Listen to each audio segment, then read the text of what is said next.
Good evening, everybody. Let's go ahead and get ourselves set up, shall we? Main screen on.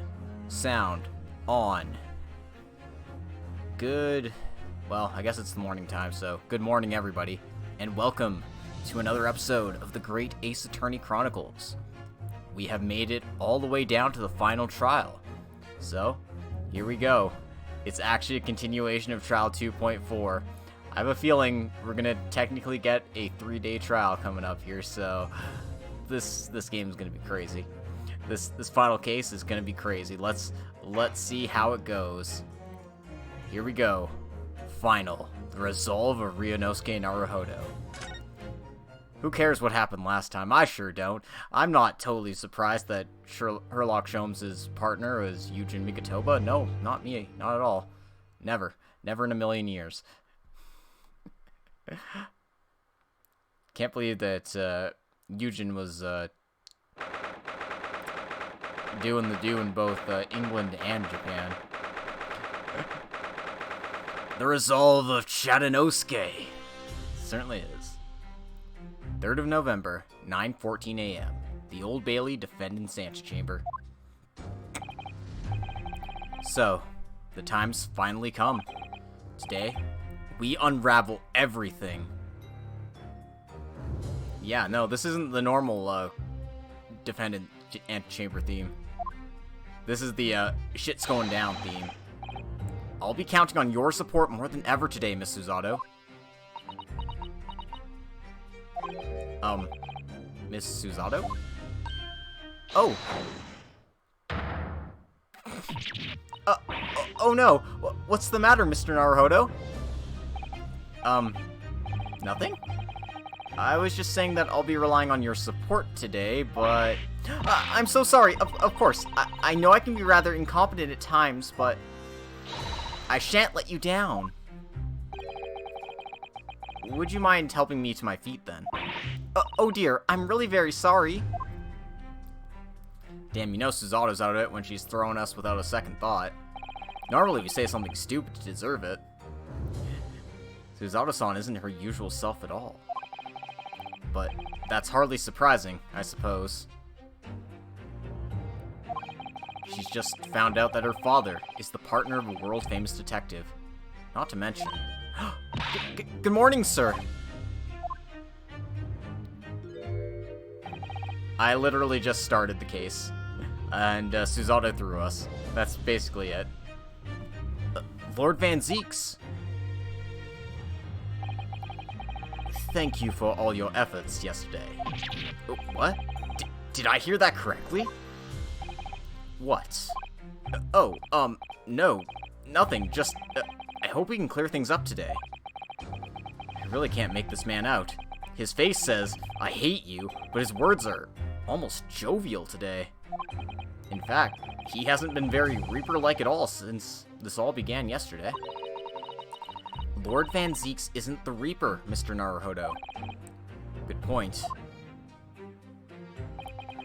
The Reaper.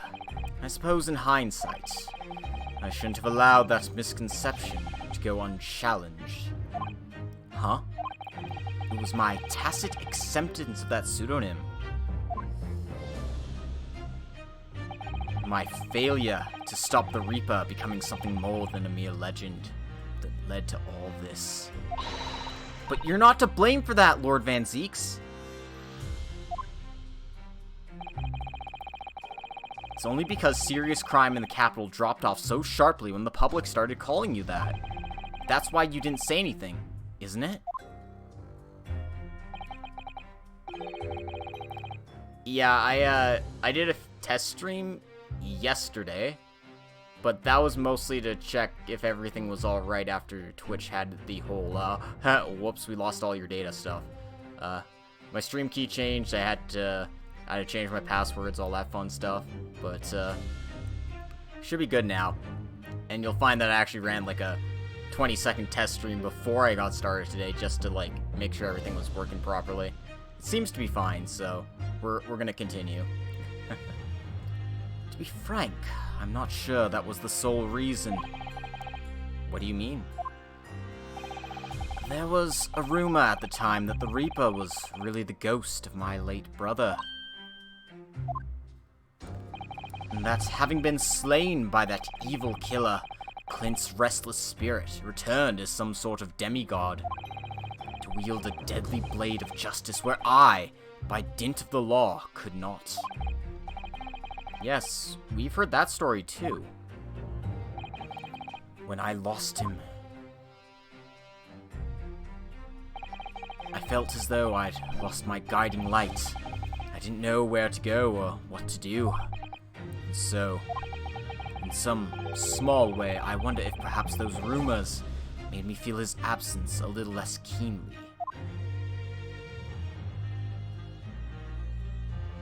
Oh, he just misses his brother, guys. Even if I knew it was just an illusion, just some nonsense conjured up by an over-imaginative public. He was obviously extremely important to you. Lord Clint Van Zeeks. Well, what's important now is uncovering the truth. That's all that matters. I know that you didn't take anyone's life. And I intend to prove that beyond a shadow of a doubt in court today. I never thought I'd say this, but I can see it in your eyes. That burning desire to cut through all the lies and deception. I can't deny it any longer. You are a lawyer of absolute integrity. Thank you. Bro, I'm humbled. Now, tell me, why do I detect the scent of expensive tea leaves in the air? Oh, Iris, when did you get here? Oh. I brought you one of my special blends. Hurley loves it. He says it helps him to clear his head. I thank you. Oh. That surely the first and last time I'll ever see a sight like this. Aw. Even Iris can melt the stone-cold Reaper's heart. He's not the Reaper, Mr. Naruhodo. You seem different today, Iris. Oh? Sort of subdued, I suppose. I am not. What happened yesterday is obviously still playing on her mind a lot. She's clearly very troubled about having stolen that autopsy report from Dr. Scythe's laboratory. Alright then. Good luck to you both. I have to make a move now. Oh, you're not staying? I thought you'd want to watch today's proceedings. Well, I'd like to cheer you on, obviously. But I've got lots to get ready. Get ready? For what? Oh, yes. Would you take this? Isn't that one of the little felt dolls that's usually dangling from your knapsack? Yes, it's a lucky charm. A little Hurley that I made once. A Hurley? It looks more like a Hairley to me. Ah ha! I'm sorry. If for some reason you completely run out of options in the trial today, then just pull this little Hurley's ears as hard as you possibly can. What? Pull his ears? That's right. It's a way to bring good luck. I think you might need it. Oh god, is this gonna be like our ultimate trump card evidence? Has Herlock Sholmes planted one last hint for us? Yes, Crimson, all of my level 3s are currently taken up right now. I do accept commissions on the regular. They're just full price, which would be 30 American. You think what we'll need is luck? I just sneaked a peek inside the courtroom, and it seemed very different to normal. Yes, it would seem that a certain someone has decided to pull out all the stops. What does that mean? Alright, present the Raptor win. Easiest case ever. Yep, we got it. What about Mr. Sholmes, Iris? I don't know. He was out all night and he hadn't come home by the time I left this morning. Mikotoba, my friend! There's a case afoot! We must find the best strippers in London and go and party hard! No, that's almost certainly not what he was doing. Oh, I see. Was Professor Mikotoba out all night too, do you think, Miss Usato? Yes, it would seem so. I telegrammed the hotel this morning. And apparently they didn't come back to their rooms last night at all. They? Father and Judge Shigoku, I mean. Judge Shigoku too? That's right. Nobody appears to have seen either of them since yesterday. Counsel for the defense and the defendant. Court is about to be in session. Please make your way inside the courtroom at once. Good luck then, Runo. Good luck, Susie. Yes. Thanks, Iris. And you, Mr. Reaper. I hope it goes well. Once again, I thank you for the delicious tea. It was very soothing. Oh, I'm so glad. We must go inside now, Lord Van Zieks.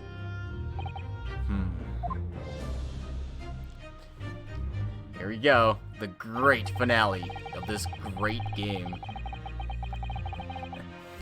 Yes, those memberships are certainly being used well, by the way. Yeah, it would just be via PayPal. Lord Van Zieks has always been the formidable prosecutor I've had to lock horns with in court. But not today. Today, I battle with another, in pursuit of the truth. My best friend, Kazuma Asogi, who I trust more than anyone else in this world. Now I understand what it was that drew me here to Britain all those months ago. Now I know exactly what destiny had in store for me. It's all been leading up to this one day, to this one trial, to this one final reckoning.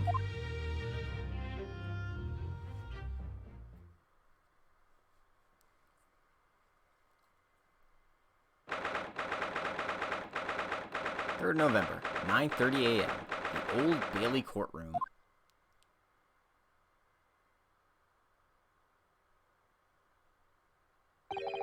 It feels even more oppressive here than it did yesterday. Their cold stares piercing me like knives from all sides today. Mr. Naruhodo, look! What? Lord Strongheart? Cosmo must have known beforehand. The ramifications of this trial now extend far beyond the murder of one Scotland Yard inspector. In fact, events have come to light that threaten to rock the very foundations of our country's legal system. The escape of a condemned criminal on the night of his execution, the subsequent unlawful shooting of the man, and the revelation that prison staff must have been complicit in the jailbreak. Britain is currently hosting influential members of the judiciary from countries all around the world. It is imperative that we uncover the truth in these proceedings to avoid international embarrassment. By royal decree, this will continue to be a closed trial, and one over which I, male Strongheart, exercise total and unequivocal authority. What? The 6 jurors' flames just... As was the case in yesterday's proceedings, those here present in the public gallery are distinguished members of our judiciary, assembled to bear witness to a fair judicial process. In other words, a collection of your acolytes, Lord Strongheart. On a personal note, I find this most distressing, Lord Van Zieks. You are a prosecutor of exceptional talent. Much like your brother Clint, in fact. He is the law. Yeah, he certainly is. Man, just having the gavel sound different is shocking. In the name of Her Majesty the Queen, I hereby declare this court to be in session. For the trial of Baroque van Zieks, who officially stands accused of murder. Oh shit, the tracks, man. Sorry, I'm just vibing to the music right now. Counsels for the prosecution and defense. Are you in full readiness to proceed? The defense is ready, my lord. As is the prosecution. Yesterday's proceedings brought to light a shocking and disturbing fact. There was a side to the victim, Inspector Tobias Gregson, that was unknown to his superiors at Scotland Yard. Yes, he was carrying out operations in secret, which Scotland Yard knew nothing about. And in those clandestine operations, he had an accomplice, Mr. Daily Vigil, who would be given the inspector's identification and present himself around the capital in order to establish credible alibis for Gregson. In that way, Gregson appeared to be carrying out his regular Scotland Yard work when he in fact wasn't.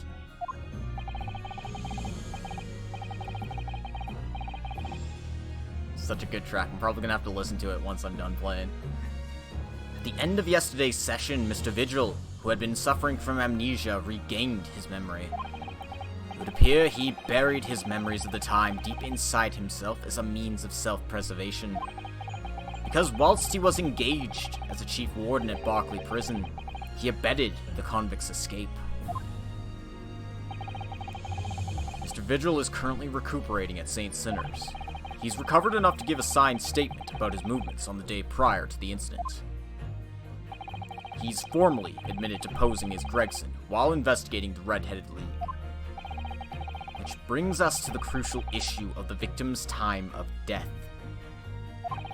The defense yesterday proposed a suggestion that the victim may have been killed one day earlier. This was based largely on the discovery that the victim's pocket watch had not been wound. The prosecution has something to report on that subject, my lord. Yeah, it's funny how everything goes full circle. We start with a closed trial in Japan about a scandal that could rock the country of Japan, and now we end with a closed trial in Britain, with the trial that could shock the very foundations of British law. 'Cause I don't trust Strongheart one frickin' bit. I think he's playing judge here so he can get off scot-free. I know you're guilty, you son of a bitch. We don't have a final case and not put down this guy, because this guy just screams evil. He's frickin' Dio Brando, for Christ's sakes. Anyway, really, go ahead, Prosecutor Sogi. I met once again with the coroner yesterday to discuss the issue. She confirmed that defense's suggestion could not be ruled out. It's entirely possible that Inspector Gregson was killed on the 31st of October, the day before his body was discovered. I have here an updated autopsy report that includes the amended details. The defense can take its hypothesis and shove its shiny cravat up its ass. No, I'm sorry. When I just do that when I hear updated autopsy report. I can't help it. But the official opinion of the investigation team was made clear yesterday. That the time of death was 5 p.m. on the 1st of November. There are indications of an attempt to disguise the real time of death, however. It seems that the natural decaying process of the victim's body may have been slowed by keeping it chilled. Yeah, Ryunosuke was the one who forced the autopsy update. Shh, don't worry about it. That's out of the question. There are no refrigeration devices in that part of London, large enough to accommodate a human corpse. No, it's from a meme. My lord, this is more than just conjecture. There's evidence to support the idea. We must investigate it thoroughly. Very well. The court will accept the new report as evidence. However, if this updated report is deemed to be accurate, it would give renewed significance to the movement of the victim on the day before the Fresno Street incident. It would, yes, especially since on that day, Inspector Gregson was using Mr. Vigil to cover up his real movements. It's conceivable that he was killed in the course of his secret activities. Do I sense that the prosecution has some information regarding those activities? Scotland Yard put an enormous effort into investigating that precise matter yesterday. I think we should begin by presenting the results of that investigation work. So the prosecution calls its first witness now. Alright, let's see who we're pressing. Aw, shit, it's Gina again. State your name and occupation for the court. Inspector Gina Lestrade, report. Representative of Scotland Yard. Self-conferred rank, but never mind. Gina, again? What's your problem, Odo? What's with that? Gina, again, look, eh? Damn it, Ryunosuke. Stop letting these girls read your mind. The boss meant the world to me. He's done more for me than anyone else ever did. Oh, Inspector Gregson, you mean? He got me out of the back slums of the East End and took me under his wing. Taught me that life can have a purpose. So that's why I'm the best person to be standing here speaking for him. Oh, Gina. Right. All out of the goodness of Gregson's heart. Not at all that he's had his arm twisted by Mr. Sholmes, no. What's relevant to these proceedings is that the outcome of Scotland Yard's investigations yesterday has revealed that the victim was carrying out some assignment the police knew nothing about. Very troubling. That face. Lord Strongheart knew! So, Inspector Lestrade, let's hear exactly what it says in that report. Coming right up, sir. Alright. Let's go figure out what's, crick-crack-crack-a-lackin'. The victim's movements. All yard detectives are supposed to follow orders and investigate what they're told. For a little search of the boss's office turned up a notebook that had a load of secret meetings in it. According to that, the boss was looking into some smuggled goods dealings that day. Looks like it was a big job and all, but the coppers weren't onto it yet. What matters most is, his witnesses what saw the Reaper at the place too. Smuggled goods? I don't know, do I? I'm just telling you what was written in the book. Tobacco, tea, spices, medicines, goods of all sorts flow into London by illegal channels from across the globe. It's well known that they're disposed of at regular black markets that take place in the capital. But the police are rarely able to locate them in time. So Inspector Gregson was investigating one of those black markets? It's been suggested that high-ranking government officials may be involved in black market activity. No doubt Gregson was trying to avoid details of his investigation being leaked to the involved parties. That would explain why he was operating on his own authority without the Yard's knowledge. And do we know where the dealings were taking place this time? In a particular room of a certain exclusive London gentleman's club. And on the day in question, the accused is known to have been there. That's the conclusion of Scotland Yard's investigation into the matter. That can't be. We haven't heard anything about any of this. Members of the club have testified to it. There's no question. The accused, Baroque von Zeeks, was present. That would be very significant testimony then. Oh my, but... Lord Van Zeeks has made no mention of this, at all. In short, Lord Van Zeeks had ample opportunity to murder the victim.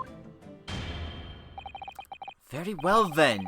Counsel for the defense, begin your cross-examination. Alright. Alright. Well, this is taking some twists already. Hold it! So, you follow orders, do you, Gina? Nah, not me. I'm above all that, see? Oh. Boss always had special orders for me. grab us some fish and chips, or go and give Toby his grub. That kind of thing. So, errands more than orders, then. This detective is still an apprentice, after all. Yeah, well, this apprentice ain't want to sit around and wait to be told what to do, even by the boss. That's why I've been doing my own investigations into what happened. I didn't find much at first. Nah, she's sneaky like that. Hold it! So you went through Inspector Gregson's things? Yup, as part of the independent Lestrade investigation. I'm sure your superiors would be delighted that you're taking the initiative. So I snuck into his office when no one else was about. Because if anyone at the yard had seen me going in there, they'd have turfed me straight out onto the street. This is sounding less and less like an investigation and more like something else. Prosecution understands that it was this very detective who discovered the notebook. You got that right? Nothing gets past Inspector Lestrade and her trusty assistant, Chief Inspector Toby. We found it in one of his desk drawers that had a false bottom. That's impressive. So then I went to hide myself when no one could find me so I could have a butcher's at what was written on it. Because if anyone at the yard had found me out, they'd have turfed me straight out onto the street. I've given it in now, though, ain't I? If it weren't for me, it would never have been found. I mean, that is true. That's what sleuthing will do for you. Hold it! This is admissible, right? I don't think the evidence is well, actually, no. She is a detective. It would be technically admissible. I'm sure. I'm sure some lawyer who wanted to throw it out could throw it out, but I don't think either of us want to. Do you have any idea where those dealings were taking place? Yup. It was all there in the boss's notes. Let's see if I can remember. As I already said, the illegal dealings were due to take place at a gentleman's club. Yes, I remember. But I was hoping to find out the name of the club. That won't be necessary. What? It's conceivable that the club might be used again by the smugglers in future. Therefore, the prosecution has been asked not to reveal the name in these proceedings. Oh, I don't know what all the fuss is about. It's right here. All I gotta do is read it out. And I could, too. I got this reading game buttoned up now. Can I show you what I can do? Go on. What's the arm? The judge hasn't signaled his objection yet. I could try to find out. What should I do? I'm pretty sure we need to check out what's going on in here.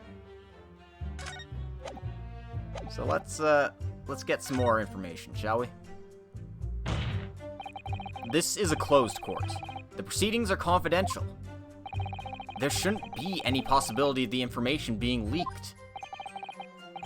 As I explained, there is some possibility of politicians being involved in this affair. The prosecution is rightfully exercising caution, I imagine. No, my lord. The prosecution has no objection. Cosma? There's no question that Inspector Gregson was looking into these black market dealings. However, it's not yet been established that he was on that particular trail on the day in question. If the defense requires to know the club's name, the prosecution has no intention of being obstructive. Right then, I get to show off me reading skills. Apparently, the smuggled good deal was going to happen at a gentleman's club called the Grouse. Hold it! The Grouse? What sort of a club is that? I ain't got the foggiest. Clubs ain't exactly my thing. But I am kind of curious. They're not places where a foreign student like you would be readily admitted. Have you looked in the mirror recently? I'll tell you what. Me and Chief Inspector Toby could go in undercover. Could you, though? I could pick out a few good marks and see what else I could find out while I was in there. I really don't think you should go picking out anything. Anyway, that's where these black market dealings were going to take place, is it? Yeah, it's gotta be. That's what the lower-ranking detectives at the Yard reckon. Says the even lower-ranking detective.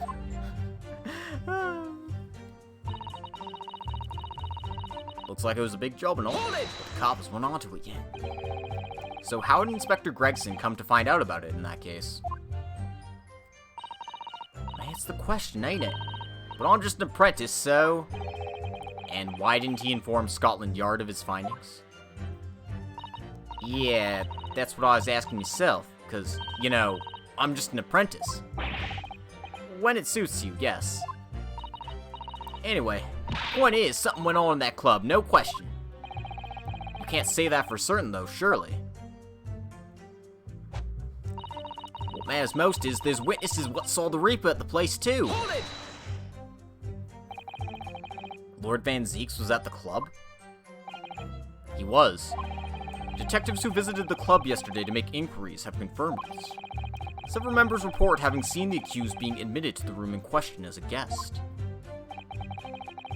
Looks like there's no disputing that he was there then. Well, we know that Lord Van Zeeks was investigating Inspector Gregson, don't we? Perhaps he'd already discovered the Inspector's secret notebook. Which led him to the club, you mean? Maybe. Presumably then, there's also eyewitnesses who can testify that Gregson was there. None have been identified at this time, no. So the all-important victim wasn't seen at this mysterious club. Oi! Why ain't you asking Inspector Lestrade here, eh? So, that's all I've got to work with? Well, I get to keep all of my stuff. I'm gonna inspect this charm while I'm... What a charming little rabbity version of Mr. Sholmes. Do you suppose this is how Iris sees him? Are you alright, Mr. Naruhodo? Your eyes are veritably boring into the poor doll's ears. Oh, sorry, I was just wondering. What do you suppose would happen if I were to tug its ears with all my might right now? I'm sure that we'll find out when the time is right. To become a proper gentleman, you really must learn stoic patience. But I want to know! I do too. Damn. Guess the time isn't right after all.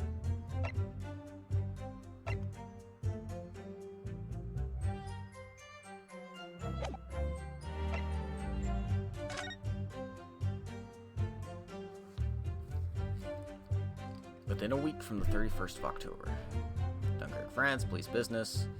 For the applicant and an additional person to travel. Interesting. Alright. So, let's open this up again and not have a dog attack us.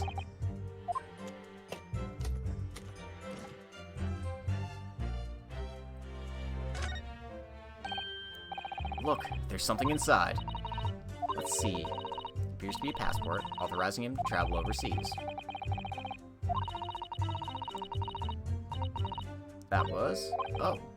What is it? It's for travel on the 31st of October, just one day before the incident. So there's no way Gregson could be there. Yeah.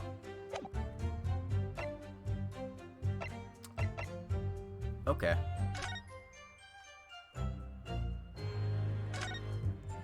I guess I get to inspect all this stuff again, because it's a new case. Even though I get to keep all the evidence from it. Alright.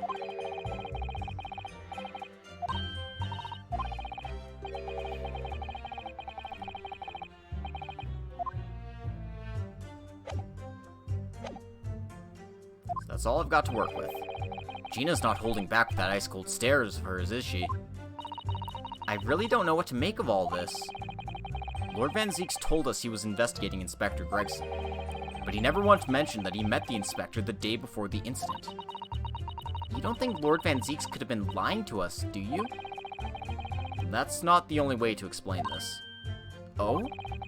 If everything Lord Van Zeeks has told us is true, then there must be a mistake in this testimony somewhere. You mean, there are details we've yet to uncover? Exactly.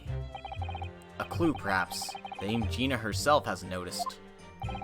That's what we should be looking for here. Alright.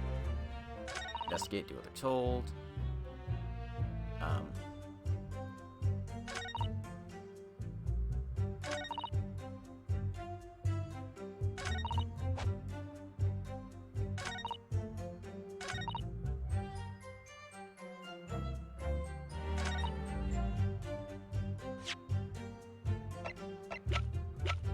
What else do I have in here that might help me out?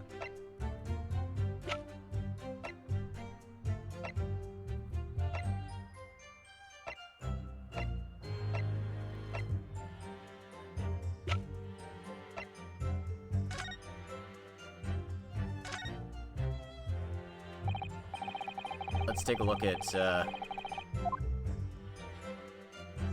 take a look at what's in here, see if, anything important comes out. I doubt it, though. Scotland Yard insignia looks genuine to me. Department identification number details are all correct as well. There's no doubt that this is really Inspector Gregson's identification.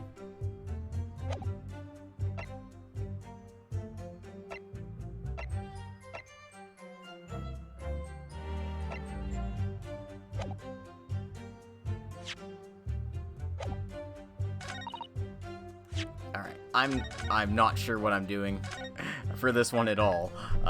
But the big thing I'm noticing is that how could Gregson have this passport set up if he's supposed to be at this gentleman's club on that day?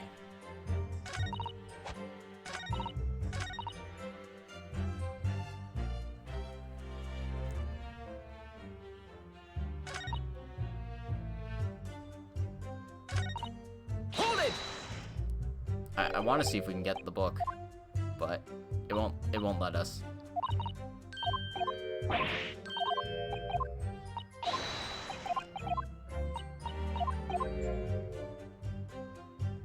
Yeah.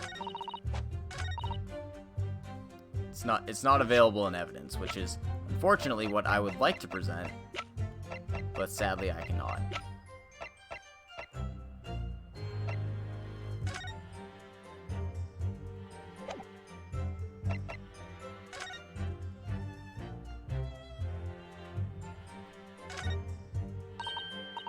So much evidence, I know. The SS Grouse, first class cabin. Ah, of course. Of course. It's not a club. It's a boat. Oh, man. I can't believe it.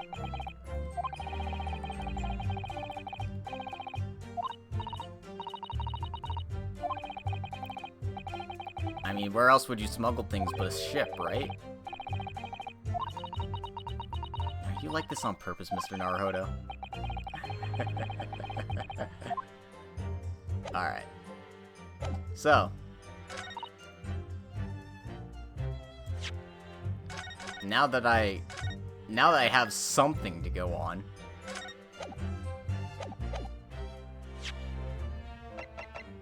Objection! I've read about these clubs that exist here in Britain. As I understand it, they're places where well-to-do gentlemen socialize with friends and colleagues.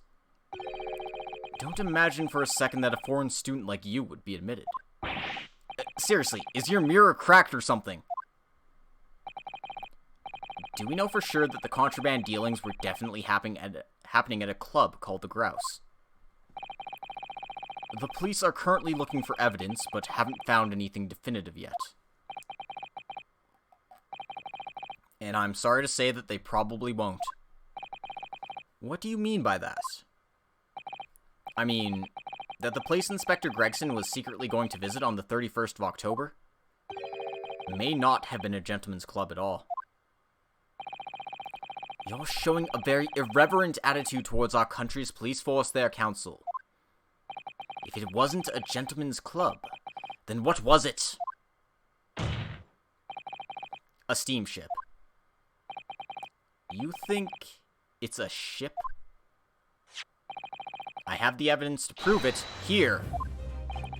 Let me see that. This dark-suited young man is not the least bit untrustworthy? Oh, the other side, my lord. Be more specific next time. Ah. This would appear to be a ticket for passage upon a steamship, yes. The SS Grouse. Objection! So, there's a steamship named the Grouse that happens to share a name with the club. But I'm afraid to say, there's a flaw in your logic there. How? Look at the ticket. Notice the date of arrival in port? The ship arrived at the port of Dover on the 1st of November. Ah. The day on which the sound, like a gunshot, was heard on Fresno Street. In other words, on the day in question here, the 31st of October, when the victim was on his clandestine mission, that ship hadn't yet docked on British shores. It would certainly make an undercover investigation somewhat challenging. Objection! The fact that the steamship hadn't yet reached Britain substantiates the defense's assertion that the victim was investigating the SS Grouse on the day in question. Then show your evidence for that assertion. Very well. In that case, counsel for the defense, present your evidence to the court now. Evidence that substantiates your claim that the victim was investigating the SS Grouse on the 31st of October. Take that! What's this? A passport for travel issued to the victim. Dated the 31st of October. What are you suggesting? I'm suggesting that just one day before the inspector's body was discovered, there's a distinct possibility he wasn't even in the country.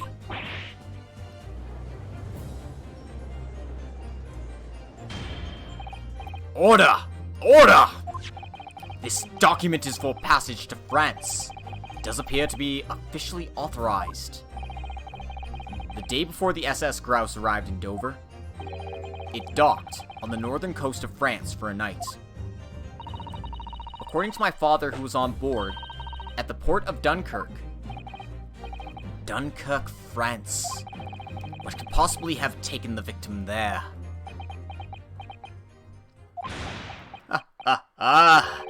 I'm impressed, Ryunosuke Naruhodo.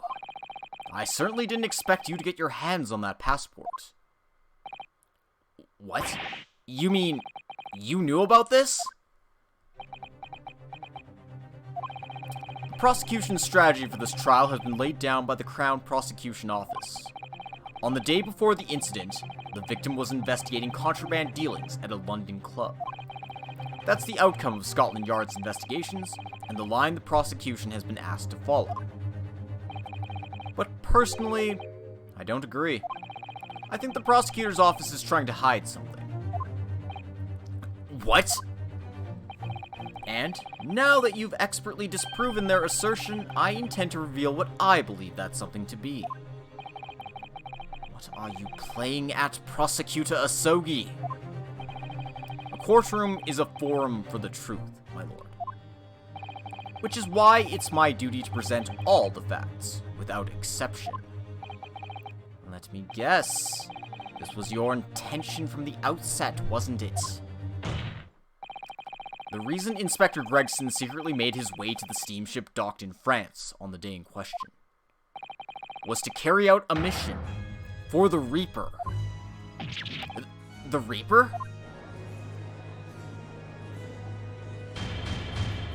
Order! Order! What on earth are you saying, counsel? The prosecution made an assertion in court yesterday. Inspector Gregson was investigating the identity of the Reaper.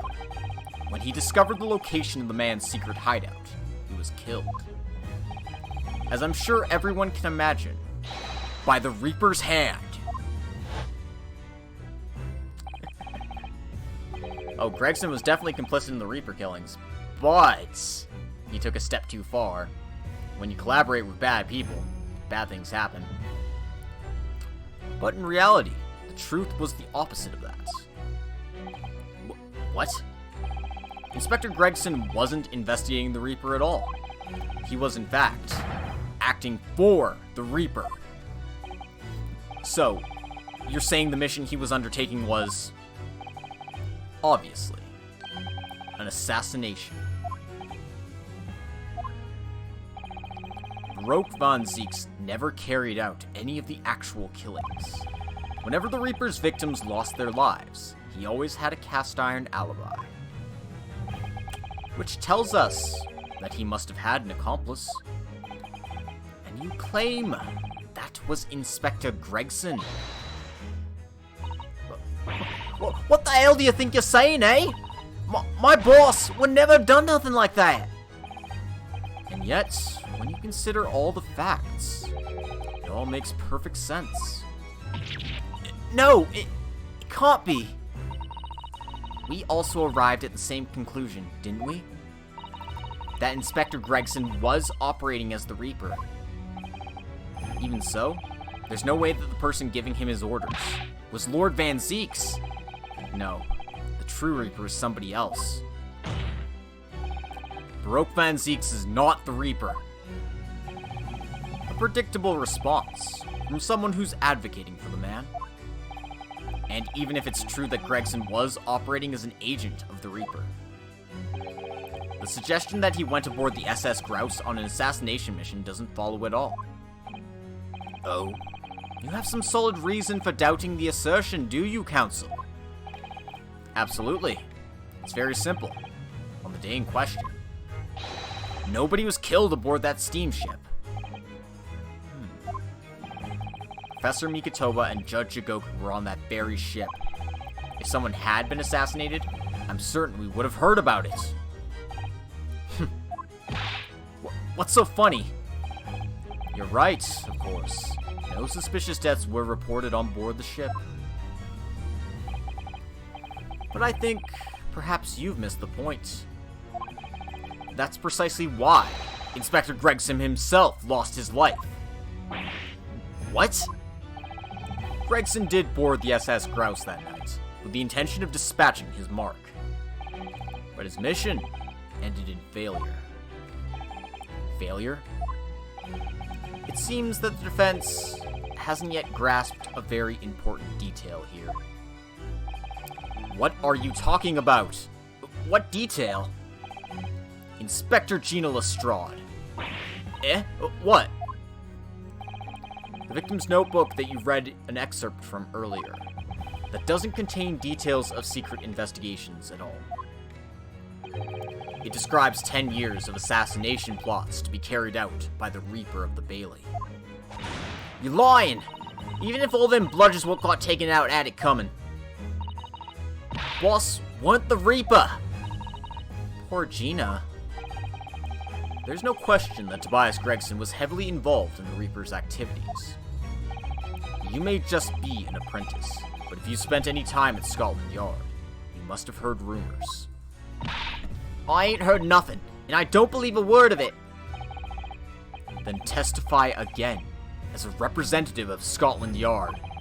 Consider it your chance to defend your boss. Holy shit, man. Kazuma's egging on the witnesses. Man, I love it. I don't... I concur. The witness will give a new formal testimony.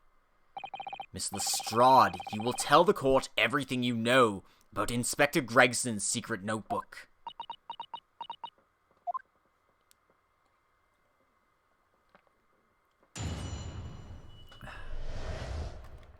I need to refill my hollow chalice. And by hollow chalice, I mean simple glass of Pepsi. I'm almost out. Poor shame. I have to go to the hallowed convenience store and require some more of my hallowed brew. Anyway. Yeah, this notebook does have a load of stuff about what the Reaper got up to these past 10 years. Names of victims, dates and places and stuff. The last entry in there was the 31st of October. It said grouse for the place on that date, and then the name of the mark. There was a note about him being a criminal what got away from the Reaper in court 10 years ago or something. Well, honest, boss didn't do none of it. He was just investigating the Reaper, that's all.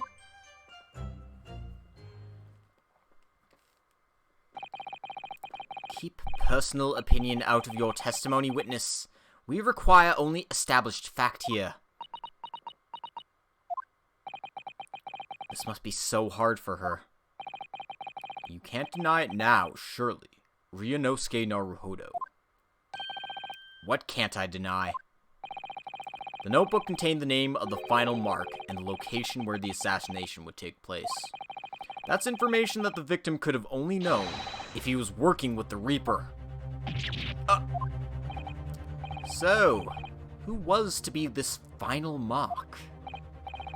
Go ahead, Inspector Lestrade. Read the name for the court. The name that's written alongside the entry that mentions the grouse on the 31st of October. How do you read this then? Reading's still not her strong suit. That ain't the problem, alright, Odo. It's a funny name. It ain't English. It's hard to read. So it's someone from overseas? Let me have a bash at it. Seishiro? Is it? Yeah. Seishiro. Jig-ok-yo. Maybe? What? It can't be. Seishiro Jigoku. But that's Judge Jigoku. Seishiro Jigoku. Certainly not an English name, you're right. Objection! But that can't be right. I know Judge Jigoku, and I saw him the day before yesterday, here in London. So I know for a fact that the man hasn't been assassinated.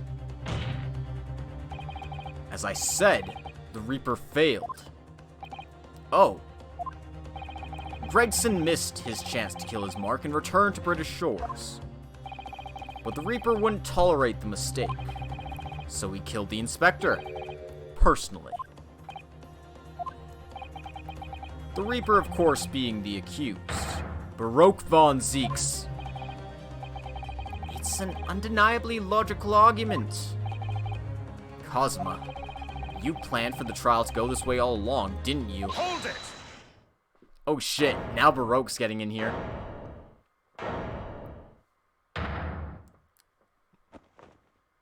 Leg from the witness stand. Oh man.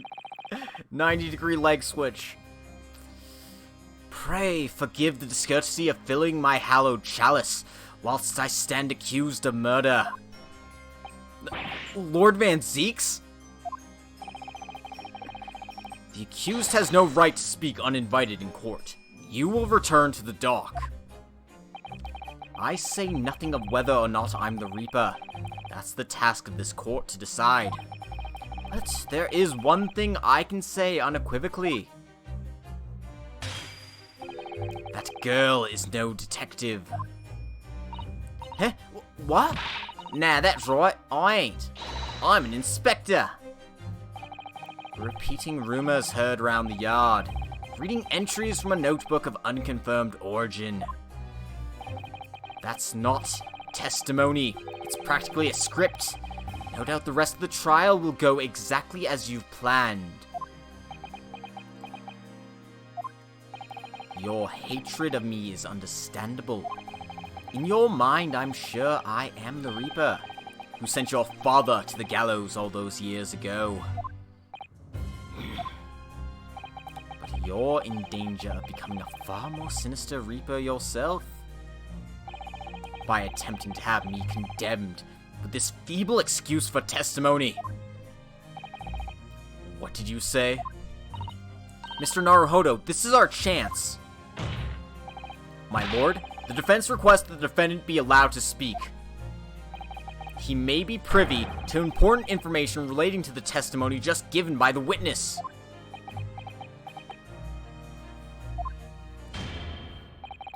Very well. I'll make an exception and grant the request. The defendant may remain in the witness stand for the cross-examination.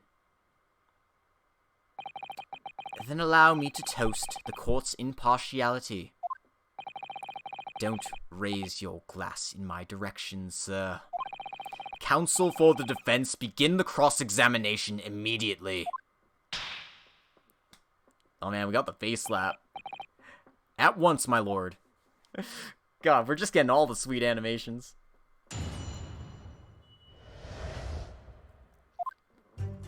Alright.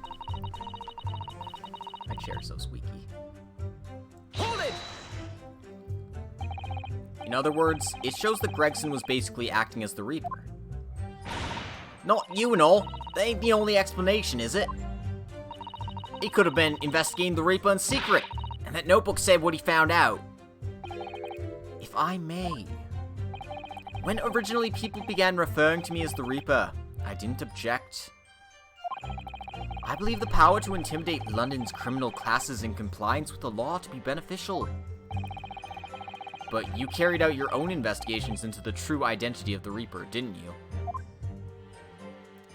Yes, and those investigations proved conclusively that Gregson was one arm of the Reaper. One arm? What are you on about?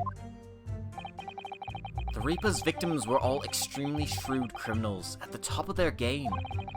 There's simply no way one person could have taken them on alone. The Reaper is an organization, with you at its head. I had spies at the yard keeping me abreast of Gregson's movements, letting me know when he was elsewhere. So I'd been able to check the most recent entry in his book. I knew the location. You knew it said grouse? Believing it to be a reference to the Gentleman's Club, I went there on the day in question to investigate. Alone. Oh, so that explains why several members of the club claim to have seen you there. But of course, the inspector was not there. Because at the time, he was making his way to the steamship docked on the northern coast of France, as shown by the passport found in the victim's metal trunk. Very well then. Back to your testimony about the contents of this notebook. Fine. Is something wrong, Mr. Naruhodo? You seemed a little shocked by something a moment ago. Oh, no, it's alright. I'm overthinking this, aren't I?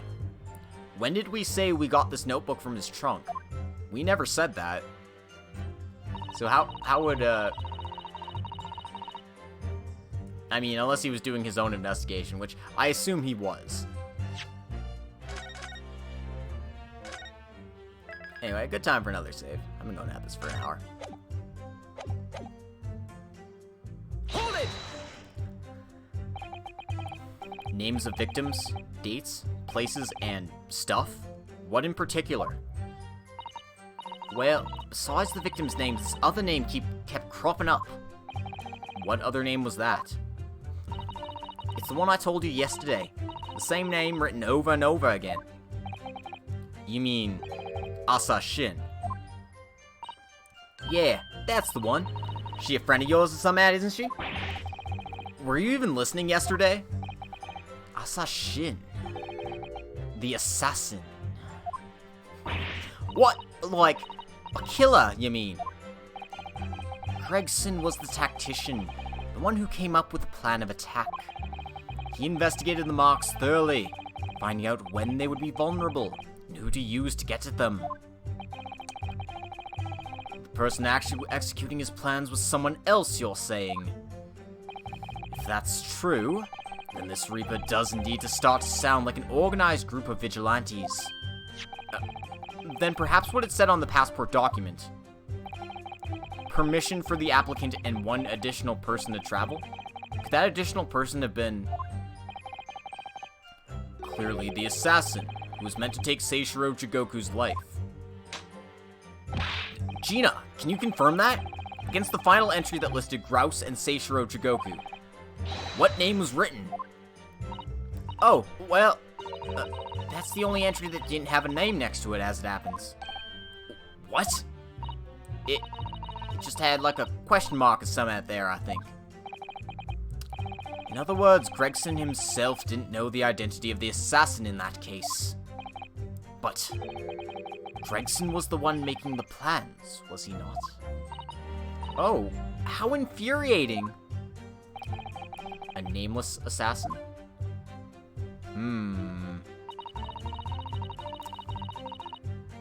Hold it! And you're saying that the mark listed was Seishiro Jigoku? That's what it said. Funny name if you ask me. And I thought your name was odd. So pleased to have lost my crown there. Mr. Jigoku is the presiding judge of Japan's Supreme Court of Judicature. I remember the man. He came to our country as a visiting student 16 years ago. His name is Odo, after all. Odd is literally in his name. Oh, speaking of Jigoku, welcome to the stream, Jigoku Hana. That's right. We've got a judge whose name is Hellspider. He's pretty great. Studying international law and diplomacy under your tutelage, Lord Strongheart. That bearded young fellow was a very able man, I must say. So Lord Strongheart was Judge Jigoku's mentor? If I'm not mistaken, he returned to Japan 10 years ago now. 10 years ago, after that fateful case. Precisely. In the aftermath of the Professor case, his repatriation was organized immediately. It's a mystery why such a man would be listed in the inspector's notebook. I didn't think it was possible, but the Mutineers got even worse now. Maybe I'll just keep talking.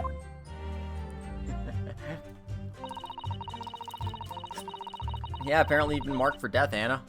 How awful for you. Hold it! Oh, what do you mean a criminal?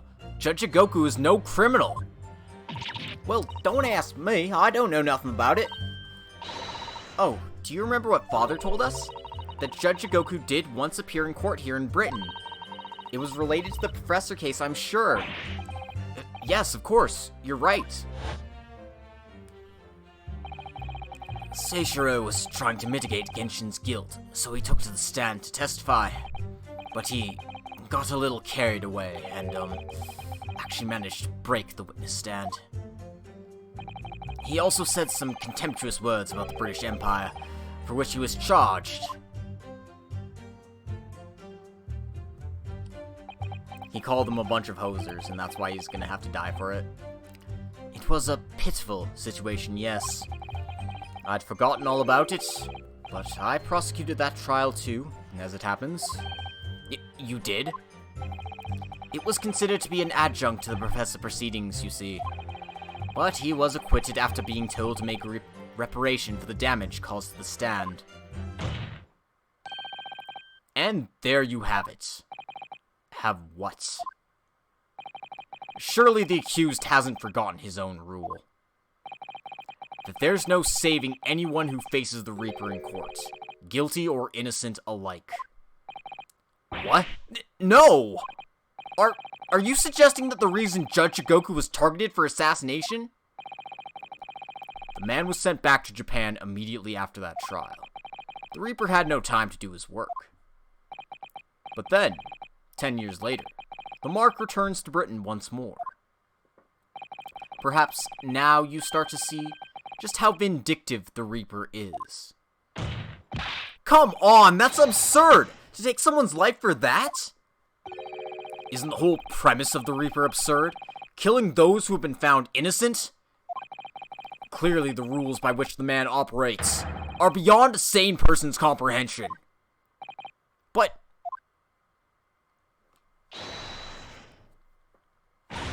Right, I've had just about enough of this. Gina? All this nonsense about the boss plan to kill people. It's cobblers! Come on, Odo! Yes? Why ain't you saying nothing? Why ain't you yelling out objection or some at? What? You gotta find a flaw. You do usually. Someone's lying here. No question. You gotta work out who it is. Please. the boss!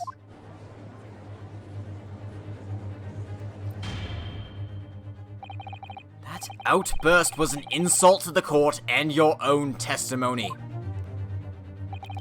I might have known that a common pickpocket from the back slums couldn't make a detective.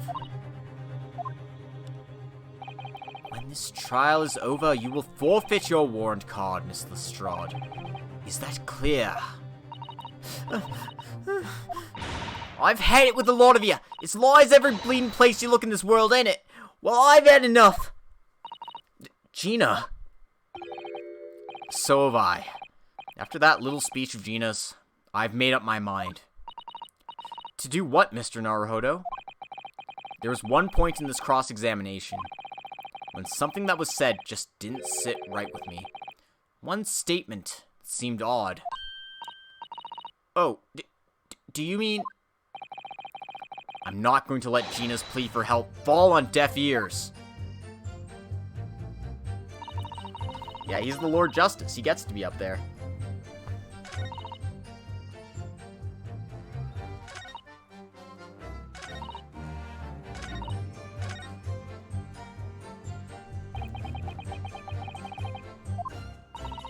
It may help us that Lord Van Zeeks is in the stand, too. Yes, perhaps. I'm sure Gina knows nothing she hasn't already told us. There's no point trying to get more out of her. Did you notice how Kazuma-sama reacted to Lord Van Zeek's words? When he called him an even more sinister Reaper. Well, I'm sure Kazuma intends to eliminate any shred of doubt that the man is guilty. He's looking for revenge against the person he considers to be his father's killer, after all. I do worry that if we fail to find a discrepancy in this testimony somewhere, the trial may end, and adjudication won't go in our favor. Let's listen carefully again to what everyone is saying.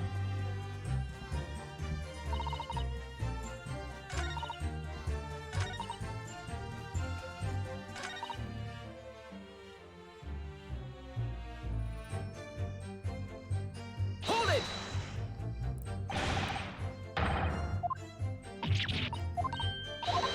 I feel like I skipped, like, testimony here. So, I've seen this before.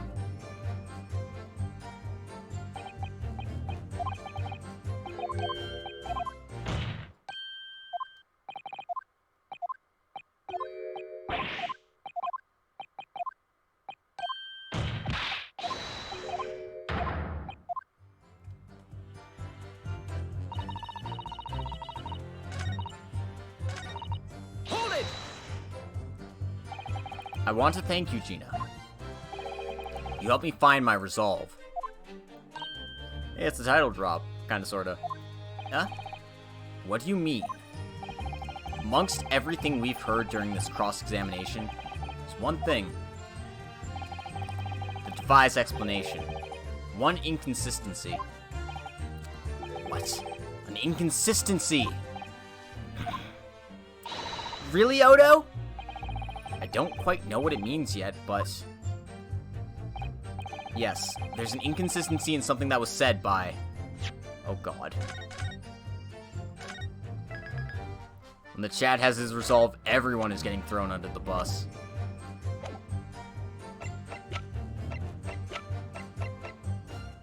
Take that!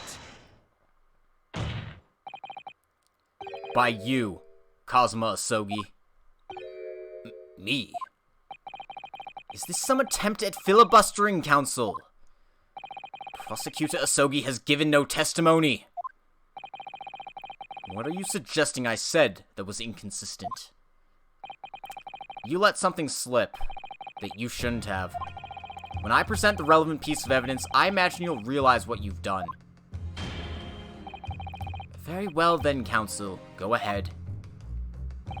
What evidence reveals this alleged inconsistency in something Prosecutor Asogi has said? Take that! This is a trunk that belonged to Inspector Gregson. A metal construction, is it? It's certainly very heavy. What's this? A blood stain. And a relatively fresh one, too. The balls on this man. Absolutely absurd. Gigantic, even. What? You mean that ain't grease from all the boss's fish and chips? Fresh blood on the inspector's trunk. That suggests that the victim was traveling with that luggage when he was killed. That can't be. There was no mention of any trunk in Scotland Yard's report.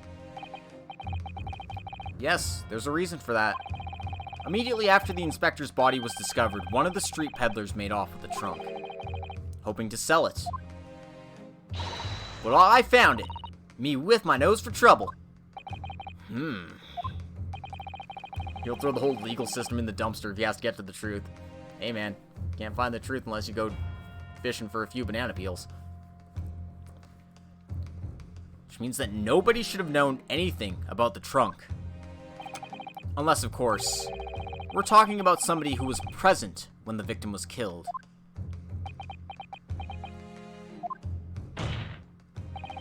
And yet, during the cross-examination of the witness just now, you said this, Kazuma. Because at the time, he was making his way to the steamship docked on the northern coast of France, as shown by the passport found in the victim's metal trunk. So the question is, how did you know about the inspector's trunk? We know the man went on a trip to France. Where else would he have put his passport? Objection! But you knew it was a metal trunk! Answer me honestly, Kazuma! On the 31st of October, where exactly were you? At the port of Dunkirk, on board the SS Grouse. Is that the answer you're looking for, Ryunosuke? Kazuma!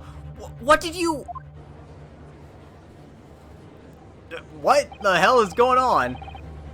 I hadn't considered the possibility before, but if Kazuma was there on the ship, then it could have only been for one purpose. Oh no, Mr. Naruhodo. Surely you don't think... Oh, come on, Ryunosuke. You know the rules. So do I. A full commitment's what I'm thinking of. You wouldn't get this from any other guy. Sorry. Let me actually be serious. The only thing that really talks in the courtroom is hard evidence. As I understand it, Inspector Gregson always took that case with him when he traveled. So as it stands, you've proved nothing. Kazuma, are you challenging me to prove it, beyond all reasonable doubt? That you were there that day, in the same place as the inspector? He was there, with Gregson? There's a clue that you've overlooked, a secret the trunk can tell us. I can't be sure at this point. I'll need to verify it, but I have a nasty feeling I'm going to be right. The accusation being made is deeply disturbing. Nevertheless, we must test it. The defense will identify for the court where in the trunk this alleged clue is to be found. Where's the evidence that ties Prosecutor Asogi to Inspector Gregson?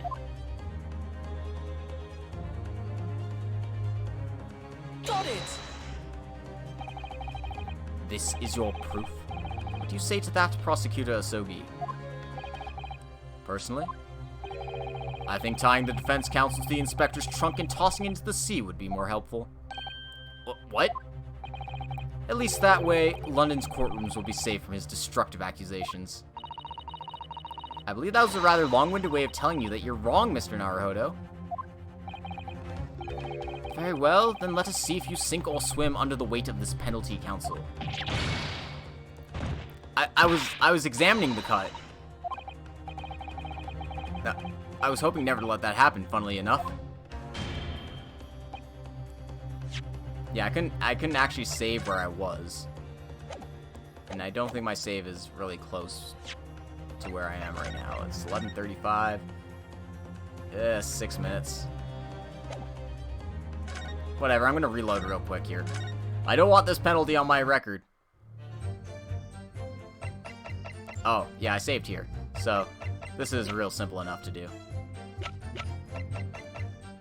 Take that! So, we're just gonna speed through all this again. Do do do do do do do do do do.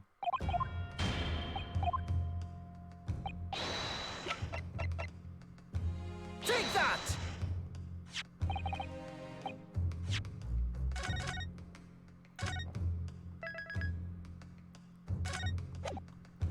Alright.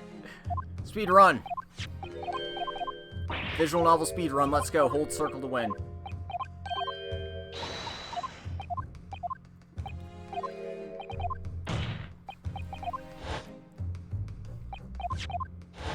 God, can you imagine, like, speedrunning Ace Attorney?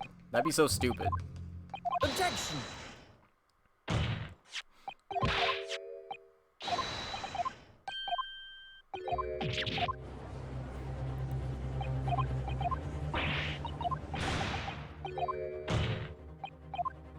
Alright, what were you doing there, Cosma? What were you doing, buddy?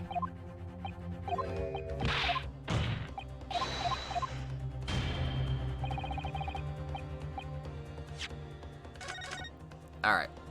Gonna put our save here, because we can't do it when he starts talking in green.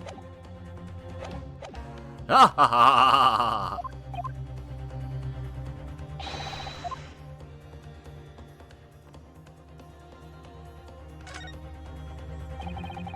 Have you seen this huge gas across the side of the trunk here? Of course there's a speed run for it. It's gone right through the leather and into the metal behind. Gosh, for a metal chest like this to have been so badly damaged, whatever made the gash must have struck the side of the trunk with considerable force. I wonder how it happened.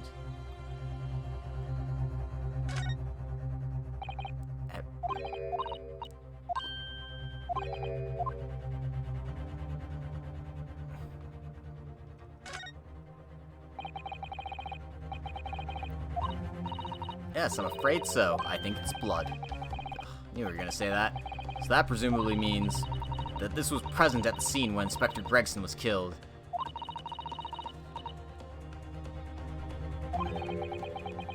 Yeah, you'd almost have to certainly be using a guide, or like have button presses like written down and ready to go.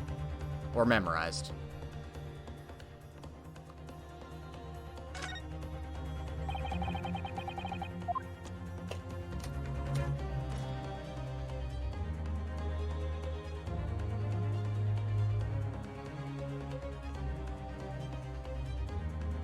Oh, right. It's actually the little piece of metal that's stuck in here. Looks like a fragment of metal of some sort, but it's wedged in so tightly I can't remove it. Well, don't cut yourself. You better leave it, I think. Yeah, I'm almost certain I was supposed to present this instead. There's a small piece of metal lodged in the wall of the trunk here, like the tip of a blade. A blade? Cosma, slung around your waist as ever today, is the esteemed blade Karma. Of course it is. Won't you draw it, here in this courtroom, for all to see? Exercise caution, my learned friend. That man is the son of London's most notorious killer. Bailiff! Watch Prosecutor Asogi like a hawk! That won't be necessary.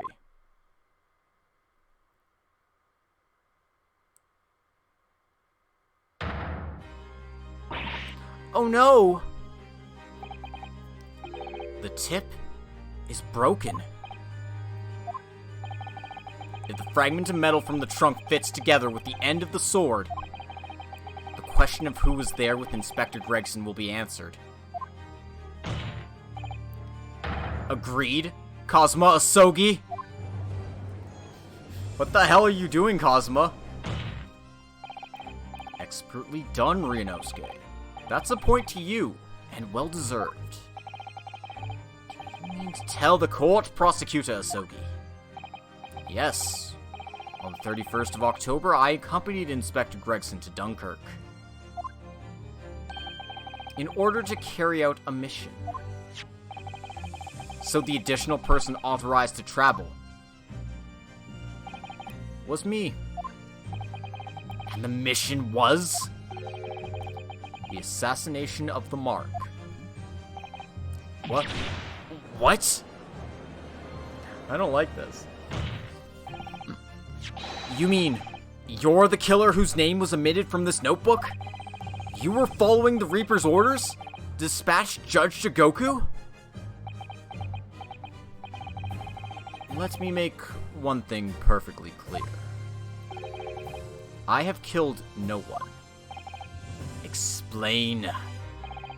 I accepted the assassination mission, yes, and I accompanied Gregson to Dunkirk, but I never had any intention of carrying out the plan. You were never going to do it? We can believe Kazuma-sama, I'm sure. After all, Judge Jigoku arrived safely in London the following day. On the 31st, I boarded a train from London with Inspector Gregson. We traveled to Dover, from where we crossed the Channel to Dunkirk. Then we boarded the SS Grouse and made for the cabin deck, as indicated in the plan. You went to Judge Jigoku's cabin? Exactly. He wasn't there, though. We decided to wait, but you've already told us you had no intention of going through with it anyway. I didn't come to Great Britain to take anyone's life, so I left Gregson and disembarked the ship. I spent that night at a boarding house in the town, and returned to England the following morning. A boarding house? In Dunkirk? My signature will be in the register book. It would be simple enough to verify. Why my boss gotta be here? Sorry, Sora. Good luck with work. And what became of Jigoku? Gregson was no assassin, so the Mark was spared. I'm sure it's easy enough to imagine what happened after that.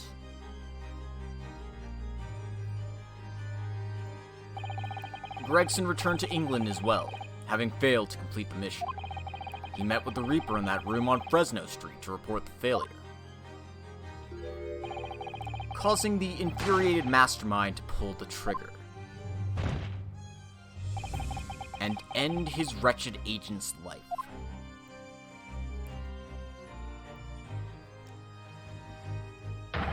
That's the real truth behind Inspector Gregson's murder. Objection!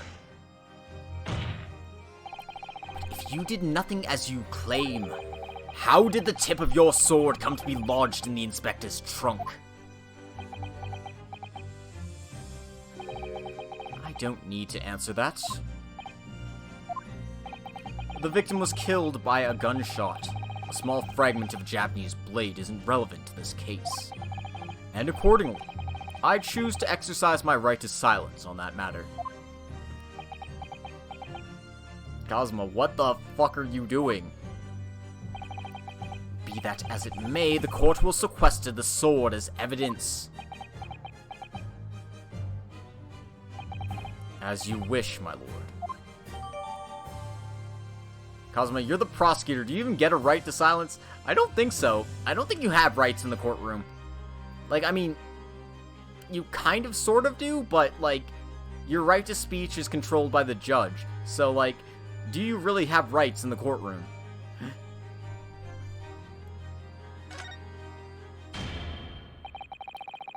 We must take immediate action now to verify whether Seishiro Jigoku remains unharmed.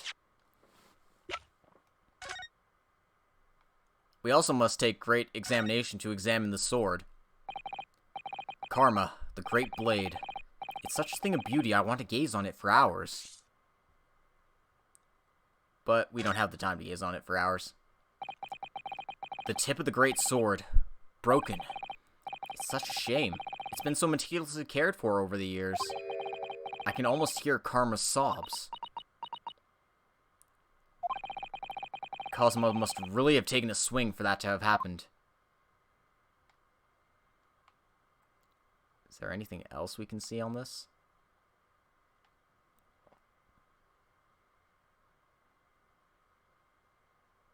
Anything at all? Or is that it? Is that all we got? I think that's all we're gonna get. Okay. What? Remains unharmed? I agree. That should be our first priority. It's recently come to my attention that he hasn't been seen since yesterday. How did you... When a foreign dignitary invited to Great Britain goes missing for 24 hours, it's only natural that the question of his safety should arise. You don't mean to say that you think Judge Shigoku may have been killed? The Reaper has more than one assassin at his disposal, and he has the power and influence to give orders from the inside of a prison cell. Isn't that right, Lord Van Zeeks? If I were truly the Reaper, I'd be able to tell you. Order! Order in the court! Order! We will take an emergency recess for 30 minutes. Now? Guests of the symposium have been told to maintain regular contact with the organizer's office. If the man can't be located within half an hour, we will have to assume the worst. Oh no, not Judge Shigoku!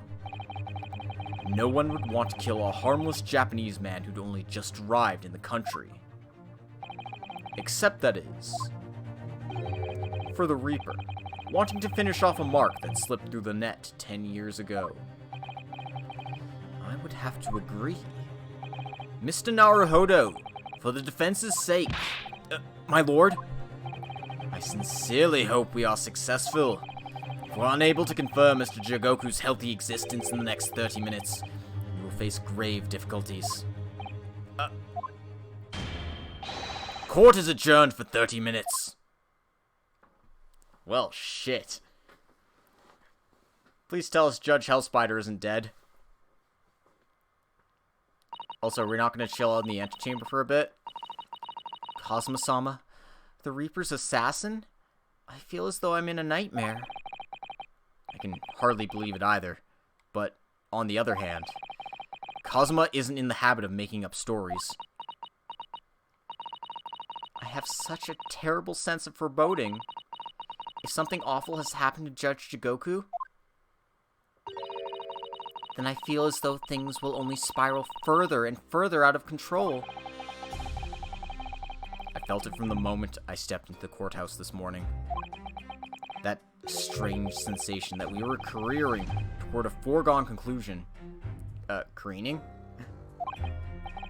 Well, in the worst case, we might only have 30 minutes left. Unfortunately, though, I don't think there's anything we can do but wait now. We're out of options. Actually, there may be one last hand we can play. Or rather, one last ear. Of course! The little Mr. Shomes doll that Iris gave us. If for some reason you completely run out of options in the trial today, then just pull this little Hurley's ears as hard as you possibly can. Perhaps now is the time. What should I do? Pull Hurley's ears or not? Alright, toughest decision of the trial, guys. We don't need it yet. No, but we're gonna do it. We're too damn curious to stop now. Here goes then. I'm going to do it.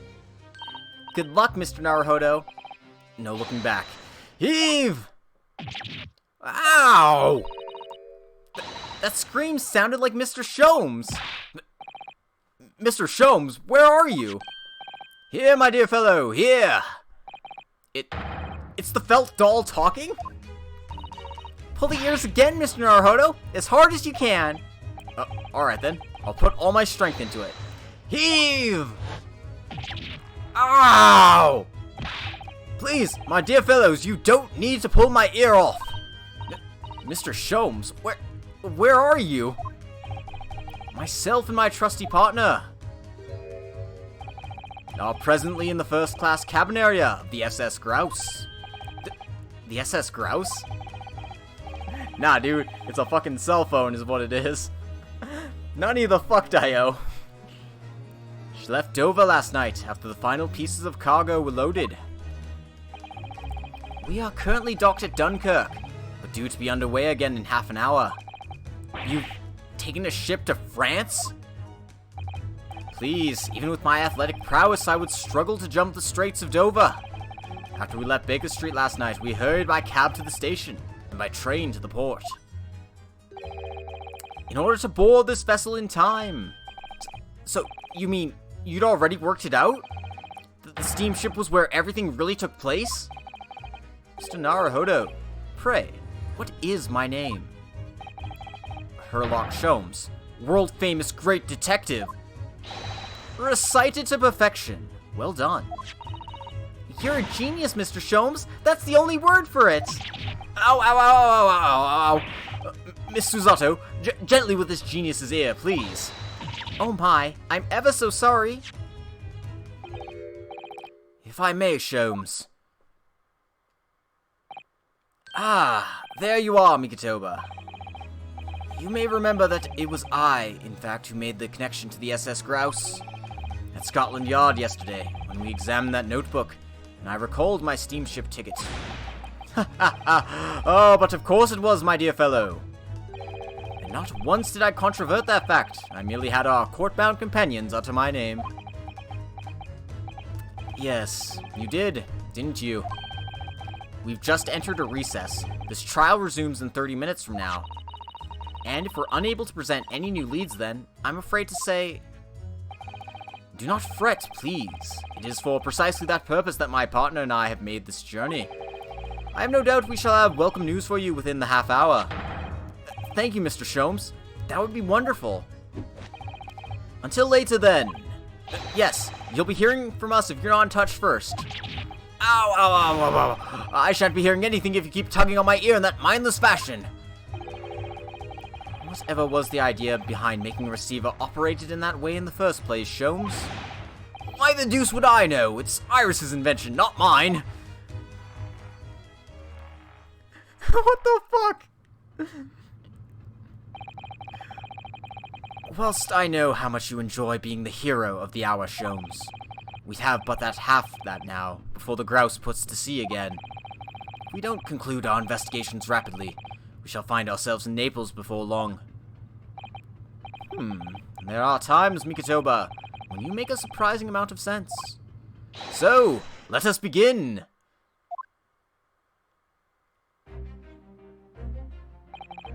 First class cabin number 2. Yes, this is the one. But I don't believe an investigation of the cabin is going to be plain sailing. That crewman standing in front of the door is an angry-looking fellow. Why you are loitering here? Who are you? My dear fellow, do you not recognize a world-famous great detective when you see one? The question really ought to be, who are you? Do you not recognize world-traveling great sailor Chicken Stroganoff when you see? Oh my god. I lost my mind in fucking beef stroganoff, now we got chicken stroganoff. Great detective. Ah, I don't think so. Do you see that, Mikotoba? It would appear that this man is a devoted follower of mine. Goodness me. Is that a tattoo that says Sholmes? I must say, while such adoration is flattering, naturally it does leave me a little cold. What are you talking about? Leave! Now! How distressing. My loyal devotee knows me only by name, and not by appearance. And yet I already know a great deal about you, sir. You have a brother, I believe. Like yourself, he's a shipman. Currently traveling the world above a Russian steamship, in fact. How could you know this? Elementary, my dear Mikotoba. I'm sure it was.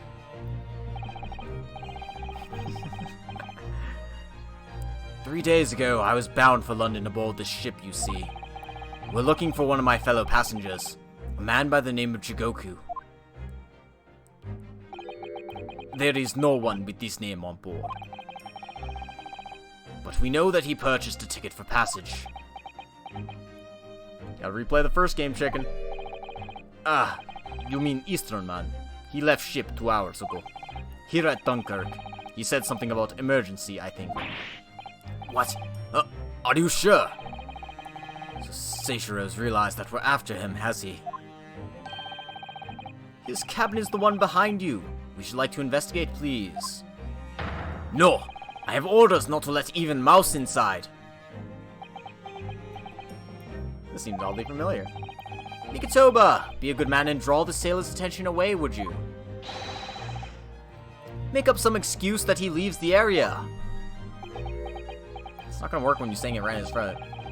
Doesn't great detectives see that even sailors have ears, both left and right? Curses! The plan is ruined! And you have only yourself to blame, I'm afraid, Sholmes. Forget it. Cabin door is locked. Even if I am not here, you cannot get inside. As long as it doesn't taste like Russian semen. Fuck, why did I say that out loud? Mikitoba, I'm sure you haven't forgotten my special talent, have you? Opening any lock. Within a mere 5 seconds. So if you'd be so kind as to afford me the requisite time, old friend, in your typically accommodating manner. How could I refuse such a typically unappealing request, old friend? So I need to distract that burly sailor for 5 seconds, do I? Good man! So, the game is afoot! Yeah, that's right, we're actually playing as frickin' Mikitoba, which means that we're saving. That's forever being immortalized in the VOD. Yep, it certainly is.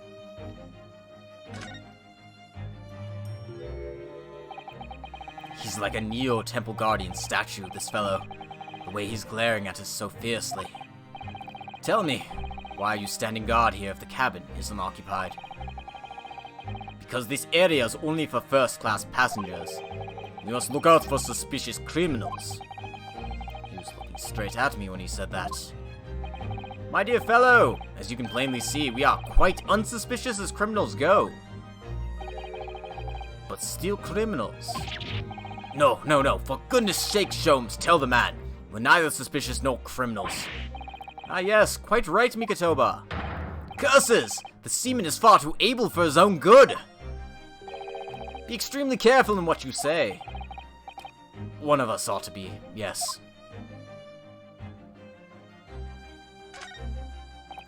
This must be a mousetrap, I think. Perhaps I could distract the crewman's attention with this somehow.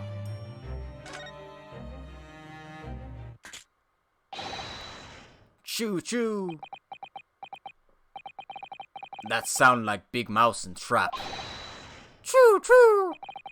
I will bring bucket of water later and put out of misery. I don't like the sound of that.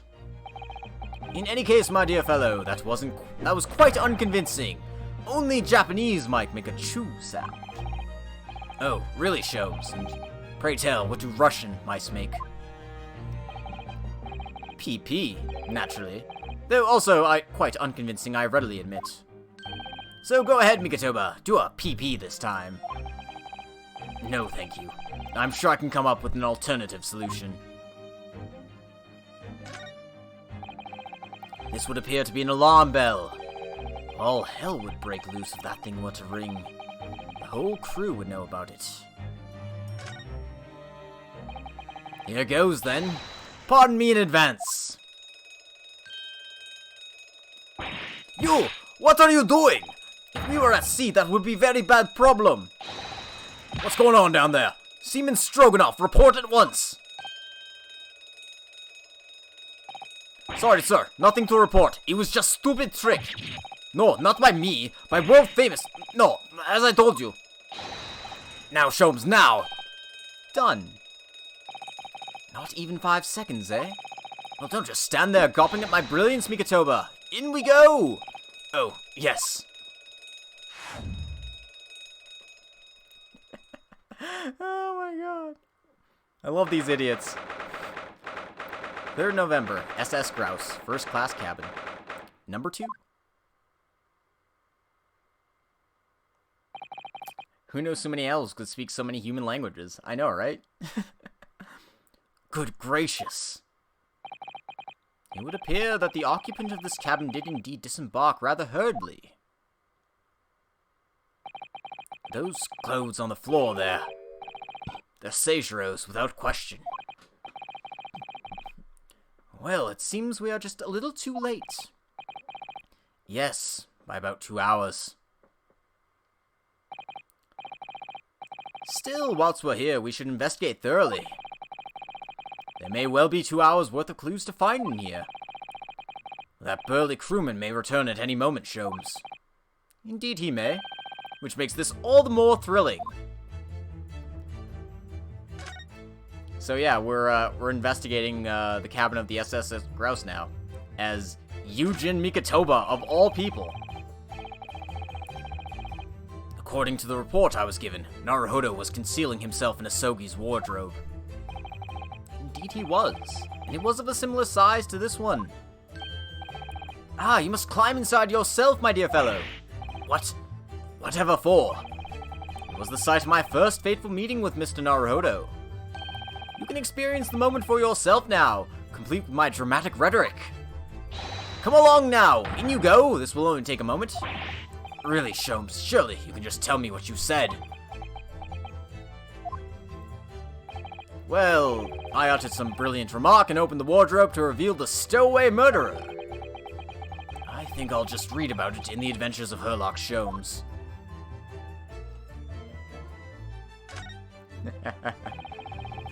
Quite the exquisite glass, I must say. See here, how Is something wrong, Sholmes? You suddenly trailed off. Ice, Mikotoba, ice! What opulence the first-class passengers enjoyed. Chilled drinks. Pardon. Could it be that the steamship is equipped with an electrically refrigerated cold room, do you think? Well, it is a luxury liner, after all. They have enormous refrigerators for storing all sorts of lavish produce, as well as ice. On our voyage from Japan, we enjoyed culinary delights from all over the world. Suddenly, Mikotoba, the sight of you is making my mouth water. I haven't taken on the flavor of the food I ate, you know. Listen, Sholmes, Mikotoba is not going to taste like chicken stroganoff. He's going to taste like Japanese semen. I'm not sorry. God damn it. Plenty of reading material to keep passengers occupied on the long sea voyages. I found the mixture of classic literature and easy reading to be most satisfactory, I must say. Whoever stocked this bookcase was a hopeless heretic. There's no copy of the Adventures of Herlock Sholmes, my dear fellows. I'm afraid it's just me, but no, you're quite right. More blasphemous than overlooking the Bible. I shall leave a copy behind. I just happen to have one with me. You're a true missionary of the Church of Great Detectives, aren't you? These are the rules of passage. Passengers must not keep weapons or other dangerous objects in their cabins. Pets are also strictly forbidden. Additionally, there are severe punishments for stowing away in wardrobes and/or travel cases. I feel the rules have increased since I last read them. Probably just my imagination. What about the fact that they're not straight on the wall? Doesn't that strike you? You may be right. Probably just your imagination, though. A trifle. And you know what I always say, Mikotoba. There's nothing important about trifles. It's probably just my imagination, but I think that might be slightly off. Oh my god, these idiots. That last one definitely got amended. Oh, for sure. The wall is a slightly different color just here. Do you see? Indeed.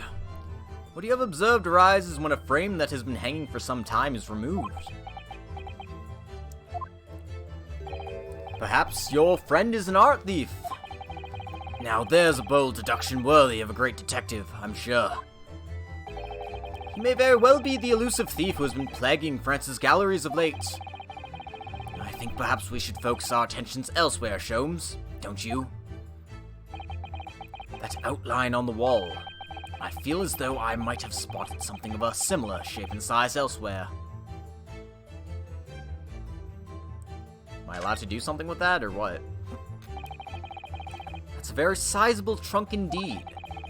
Seichiro's partial to all things large, and a rather clumsy fellow if he failed to notice he left that behind. Perhaps he left it on purpose. It's lighter than you might think, but still a hindrance to a speedy escape. Pity! It's locked, so we can't look inside. Surely 5 seconds from now the situation will be quite different, though. Sadly not. It has a 7-digit combination lock.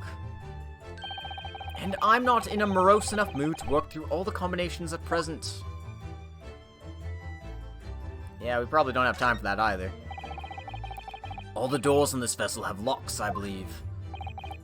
Wise idea. You never know when and where criminals may strike.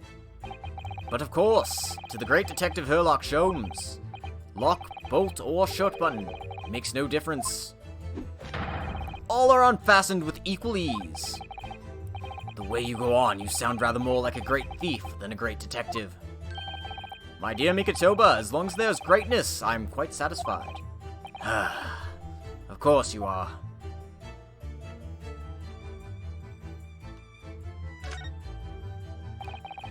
That's a substantial heap of clothes on the floor. An overcoat, shirts, a dressing gown, Momohiki work trousers, a Tanzan robe, a Haramaki waistband. Clearly the clothing of a Japanese man. And clearly Japanese men are unaccustomed to the culture of the wardrobe. It looks to me as if they've been thrown in a heap like that in something of a hurry. Indeed, you could help yourself to a Japanese man's shirt, perhaps. I'm sure you made mention of packing too few. I'd very likely drown in one of Seichiro's shirts. No, I'll just buy any extras I need, I think.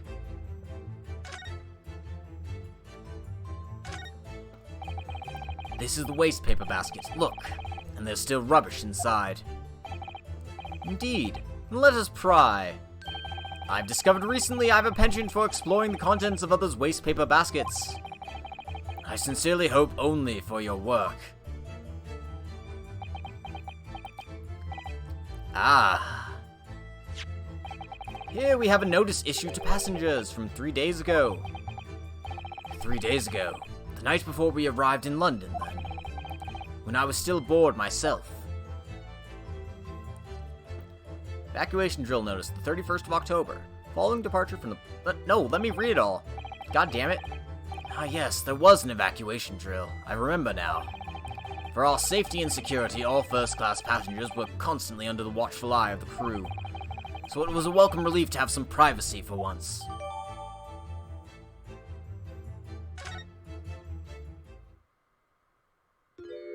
Oh, he's back. You are still here? Ah, Able Seaman Stroganoff. Hello again. I was beginning to think you'd never materialize. You are waiting for me? Of course. I was expecting you to burst in with a hearty Russian profanity far sooner. I was in trouble of Captain because of a trick you played before. Poor innocent chicken. It is all your fault. Ship is leaving port soon. Get off, now. Of course, we shall disembark presently, my dear fellow. But first, there is something that must be done. What are you talking about? Why, naturally. The debunking of your deceit, and the bearing of the truth. Kakoi? I'm afraid I see through your lies. For one thing, Mr. Jigoku has not yet left this vessel at all. And for another, my dear Seaman Stroganoff, you know exactly where the man is, even as we speak, don't you? How can you... Good gracious, Sholmes. You mean, you've worked it out? All of it? It's really been too long, hasn't it, old friend? 10 years, no less. So, would you care to join me for a dance of my imitable logic and reasoning? Nothing would please me more. What is this? We have but minutes left until the vessel puts to sea. No games now. Time is of the essence. Mr. Stroganoff, allow me to remind you of your earlier claim. You told us that Jigoku left the ship some 2 hours ago. Duh! That is what I said! Sadly, that was a rather clumsy lie. You see, there's something in this room that quite clearly contradicts it. What? Ah, yes, of course. I see you've noted it too, Mikotoba. Then please, do take the lead. What in this cabin shows the impossibility of Jigoku having disembarked 2 hours ago? Let's see what the last 3 years have done to your observational skills then, Mikotoba. It's been 10 years since we last did this, Sholmes, not 3. Why, of course it has. Quite. Now, all the clues are here in this cabin for your eyes to see. But as I always say, you must not merely look, but observe. Observe, and the answers become clear. So, impress me! I think I can manage that.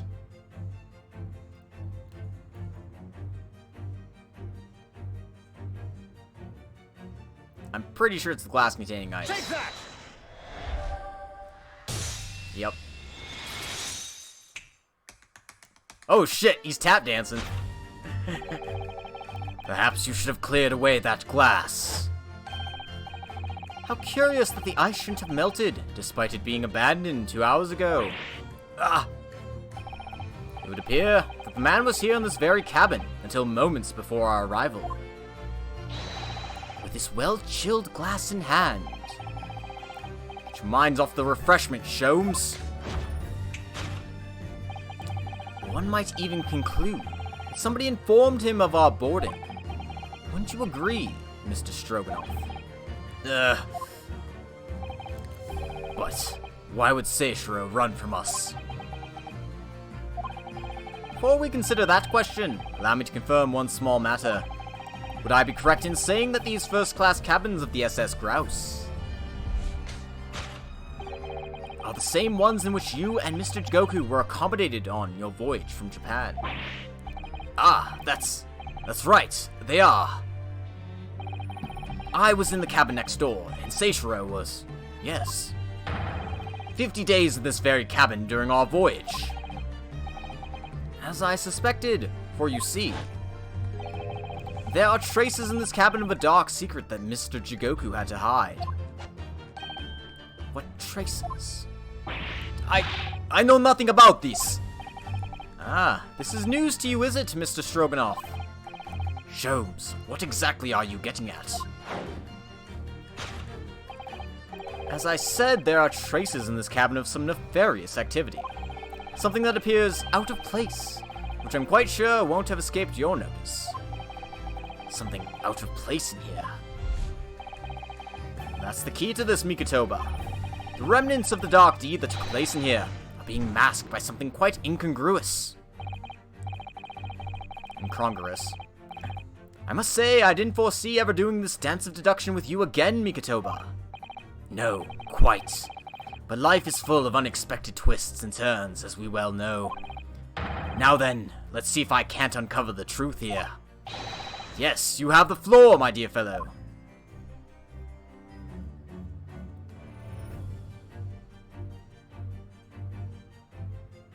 I guess they're saying the remnant, so I'm gonna assume it's the mark on the wall and not the out-of-place, rules of passage. Take that! Nope. Guess not. Mikotoba, no games now were my words, were they not? Come, Sholmes. Where's the fun in life without a little fooling around, hmm?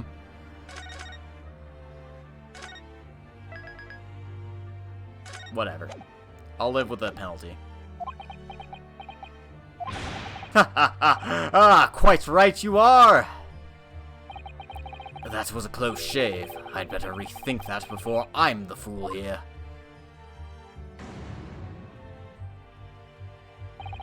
You must tilt your head to one side and listen carefully to the faint cries of the scene.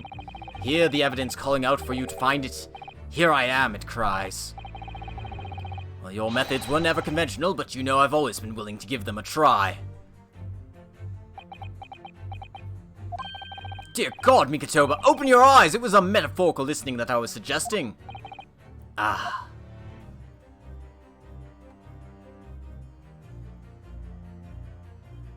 Take that! Okay, that's so cheap. I knew it was gonna be one or the other of them, but like, that's dumb. It's the rules of passage in this frame here. They're obviously out of place. The way they're hanging crooked on the wall, as if they were put there in a hurry. Yes, as I'm sure you've already concluded. That frame was originally over here. The shape and size are a perfect match. Duh! You are right! When did frame move? Hardly the most observant of crewmen are you, Mr. Stroganoff. I would think your captain is quite justified in having his reservations about your reliability. Ugh! Oh dear, that really seemed to touch a nerve. So, Mikotoba, why don't you lift that frame off the wall?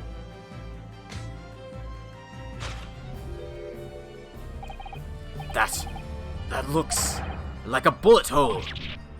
What? Who has been shooting walls? I see the projectile has been removed. Clearly, the careful occupant of this room has already disposed of it. Now then, Mr. Stroganoff. Ugh. I have the distinct impression that you're attempting to shield said occupant. I don't know what you're talking about. Why would I try to protect Eastern stranger? Ah, so we're talking about the same man, I see. Good. Ugh. I'm sure we can get to the bottom of this in no time. Aren't you? Because there's some very noteworthy evidence that explains the reason why you're lying for the man. Yes, you've been told to keep up this pretense, as clearly shown by... I really don't know how to approach this one, Sholmes. I don't either. That's why I'm gonna save. But yeah, this is super hype. Sometimes Ace Attorney is two dads in a long-distance relationship dancing around to take down the system. Damn straight it is. Ah, my dear Mikotoba, simply keep first principles in mind. Study your subject from every angle. And I'm quite sure that you'll see it. In fact, I'd put a wager on it. So I'm to glare at the fellow from all sides. Well, I can certainly do that.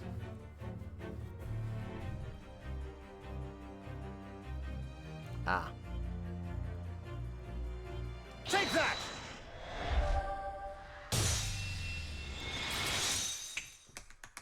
Aw, yeah.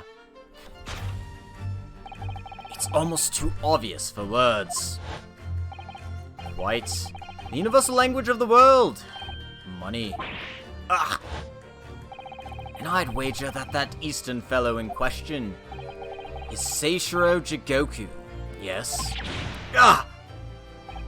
So, I presume you realize what this means. There are clear signs that a crime has been committed in this cabin. The way you're going, sir, you'll find yourself accused of being an accomplice. Take care, Sora. But... I believe you know, Mr. Stroganoff. You know where Mr. Jigoku is hiding at this precise moment in time. As always, Mikotoba, in matters of deduction, the furtive glance is your unfaltering ally. Yes, I think you're onto something there, Sholmes. You found the chink in this burly fellow's armor. It's not the trunk. I swear to God, it's not the trunk. This is a ruse. We need only follow the man's gaze to know where our prey is hiding. Slightest flicker of the pupils, A minutely delayed blink. Nothing escapes my attention, even that which is barely perceptible. You could hardly call this barely perceptible, Sholmes. The man turned his entire head. It's not exactly what you describe as a furtive glance, is it? It's almost too obvious. We shall let your tapping toes decide, my dear fellow.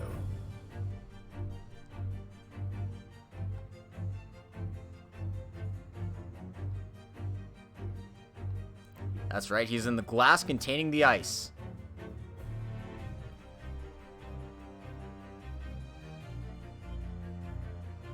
Screw it, I'm saying the wardrobe. Take that! It's not the wardrobe. Mikitoba, no games now with my words, were they not?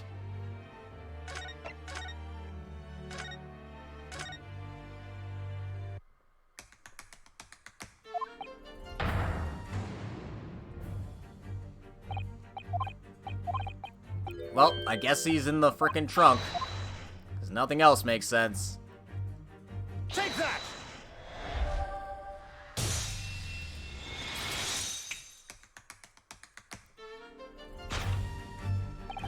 You turned immediately to look at this large trunk, didn't you? Ah! The truth is, Seishiro Jigoku was unable to escape from the ship in time. And is, at this very moment, doing his best to stifle his breath inside his trunk. If he still has a breath to take, I fear he may be running dangerously low on air. I imagine he didn't count on us making a nuisance of ourselves for quite so long. I think it would be in everyone's best interest for us to open the trunk as quickly as possible. But how can we? Are you forgetting about the combination lock? We don't know the 7-digit code. The combination lock can't be opened from inside the trunk. Therefore, there must have been an arrangement for somebody to open it after our departure. Of course. In short, before Jigoku hid himself inside that trunk, he must have told someone the 7-digit number for the lock. As I'm sure you can confirm, Mr. Stroganoff. No, I know nothing about combination code. Don't move a muscle, my good seaman. Huh? Now, Mikitoba, would you do the honors and open the trunk? How on earth do you expect me? It's a 7-digit number, remember. Quickly now, we have little time. Oh, fuck.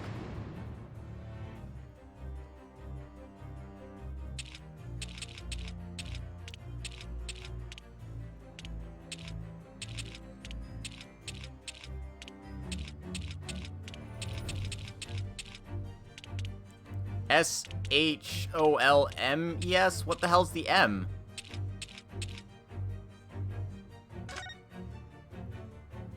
Okay, so the M is a 3.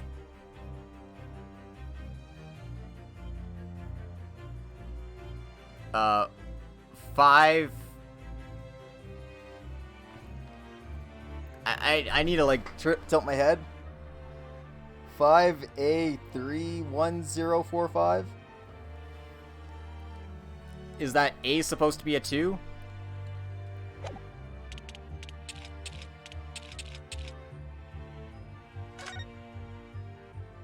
Five, 2, 3, 1, 0, 4, 5.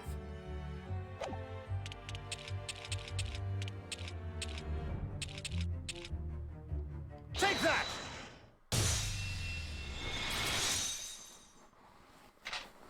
Click.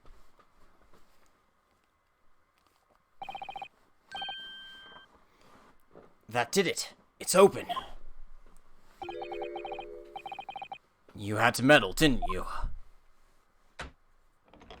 Seriously, how the hell did he fit in there? Like, holy shit. Well, Eugen, you found me now. Seishiro. Thank goodness you played on the Switch so you could just turn it upside down. Yeah, I had to, like, tilt my head, like, what the fuck am I looking at? I was really hoping beyond hope not to find you here, you know. But you're not entirely unsurprised, I take it. No, quite. I just wish it were some other way. Well, are you ever going to introduce me? Ah, your reputation precedes you, Mr. Sholmes. I've read stories of many of your exploits. Excuse my manners, Sholmes. This is Mr. Jigoku, my old friend and traveling companion. The devil is in the details, Mikotoba. I believe you meant to say, your old friend and traveling companion. Who made the cowardly decision to flee the country without a word to anyone when things turned sour. I see my reputation precedes me as well. What an honor. Well, Seishiro, are you going to explain all this? You know it all by now, I imagine. What you didn't know, of course, is that 3 days ago, on the night before our arrival in Britain, an attempt was made on my life here on this very ship. By the Reaper of the Bailey. Yes, I've since heard. Because you were once prosecuted by the Reaper, weren't you? 10 years ago now, mind you. And I had no idea at the time what a dangerous individual he was. Anyway, when we arrived at London to find the symposium was postponed until goodness knows when, it became all too apparent to me that I might very well be targeted again. So you decide to flee the capital, without saying a word to me about it. I'm afraid so, yes. Of course, I realize now that I really ought to have confided in you. Somewhat surprising, I must say. What is? Well, first-class cabins aboard luxury steamships are in very short supply. It's more than a little hard to believe that this one just happened to be available. So says the protagonist of some colorful short stories. Well, I don't care for your opinion. The cabin did just happen to be available, so I purchased a ticket and here I am. I've just seen for myself the obvious remnants of that incident in this cabin. So you'd already purchased your return ticket before we'd even docked in Dover, had you? To prevent anyone else taking this cabin and seeing the evidence. Is that it? Eugen, I have nothing to say to you. Well, in a mere 5 minutes, this ship will set off on its onward voyage, and not make port again until Italy. I'm afraid we must insist that you disembark with us at once. You have no jurisdiction over my movements. We have this, Seishiro. Take it. What is it? It's a subpoena from the Old Bailey. You're a man of the law. You know what the ramifications of ignoring a document like this from the British courts will be. You came prepared then, Eugen. Come on, let's go. One moment. What is it, Sholmes? Inside Mr. Jigoku's trunk. I found this rather fascinating trinket. What is that? Seishiro! I can't help you, I'm afraid. Some small component from something. But what? I have no idea. By the look on his face, I think he genuinely doesn't know. Well, let us pocket it as a small souvenir of our brief sojourn in France. Is that the piece of Gregson's watch? Well, young Naruhodo, I think we've done as much as we can, I'm afraid. The rest will be on the shoulders of you and your assistant. Well, can't ask for more reliable help than those two, right? Holy shit. 12:10 p.m., the Old Bailey courtroom. I can't believe we got to play as Eugen Mikotoba. That was wild.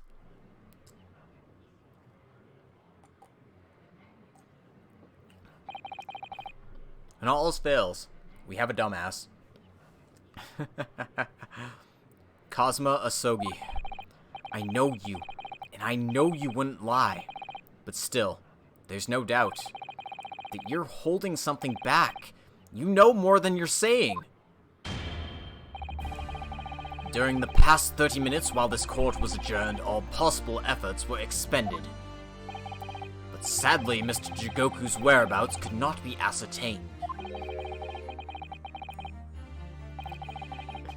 What I love about that dance is that it shows Sholmes was actually sandbagging the whole time and screwing up on purpose to help teach Ryunosuke. Yeah, exactly. Like, that's kind of what I had a feeling from the start. He was saying just enough to lead them on the right track. Either that, or he really is just a dumbass and Mikotoba just took the lead each time so he wouldn't mess up as often. But I much prefer the first explanation. We must accept the unfortunate conclusion that the Reaper has already done the deed.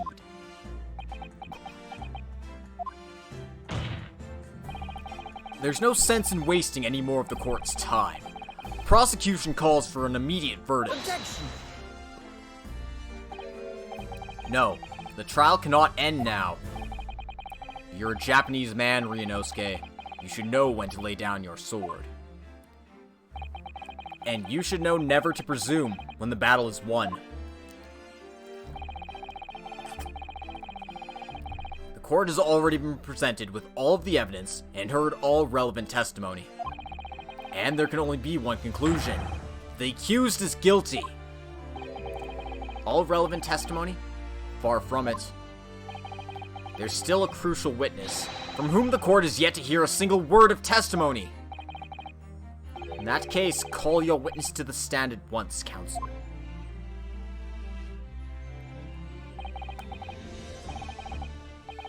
Yes, my lord.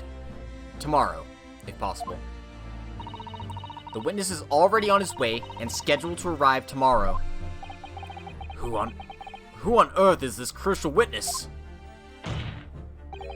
Seishiro Jigoku, the very man allegedly murdered by the Reaper.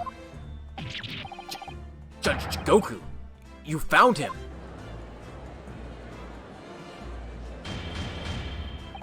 But the investigation of every policing resource in the capital suggests that Jigoku is already dead. Oh fuck, I'm dropping frames. Ah, fuck.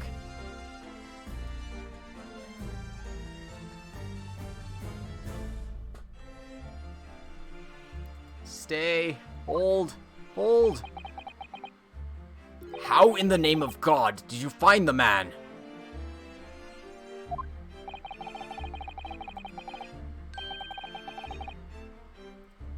He was located in France during the recess, at the port of Dunkirk. Thanks to one of Mr. Herlock Sholmes' famous deductions. Herlock Sholmes? Inspector Gregson almost certainly met with Mr. Jigoku on the night of his death, because along with Prosecutor Asogi, Gregson was on a mission to assassinate the man.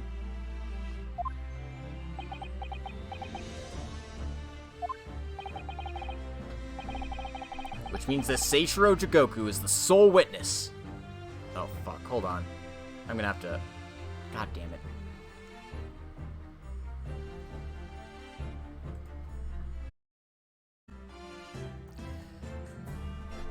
Alright. Not sure how much I lost due to screen tearing and bullshit. Hopefully, things are okie dokie. Okie dokie smoky. But, yeah.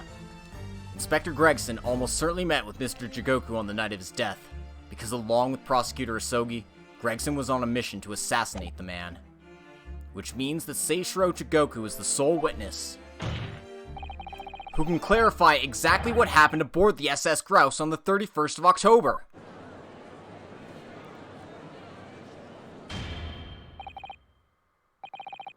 Well, it would appear that it's too soon to move to adjudication at this point. Prosecution concurs. The court must hear Mr. Jigoku's testimony. No judgment should be passed until all testimony has been considered. In that case, I hereby call the end of today's proceedings. Court will reconvene at the same hour tomorrow. No objections from either side? No, my lord. No objections, my lord.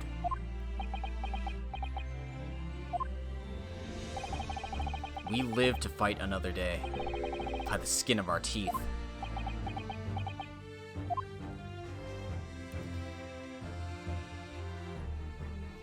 I really hate that my computer did that, like, literally a minute before I got the frickin' to be continued sign. Like, hey, I just wanted to finish the trial in peace, but no. Couldn't hold on for 2 more minutes? Nope. But yeah, this is an actually good stopping point, so I'm gonna stop it here for today. Thank you all for coming. I hope you enjoyed this episode of The Resolve of Ryunosuke Naruhodo, the final trial. And I hope you join me next time as we do some more investigating and then maybe get to day 3 of the trial, because holy shit, this has been a long one. This has been an absurdly long trial. Oh man, I can't wait to see what happens next. Hope you all have a good day, and we'll see you next time. If you want to help support the channel, follow me on Twitch or YouTube, like, comment, subscribe, do all the things that boost the algorithms. And apparently I'm not ready. You're damn right I'm not ready. But yeah.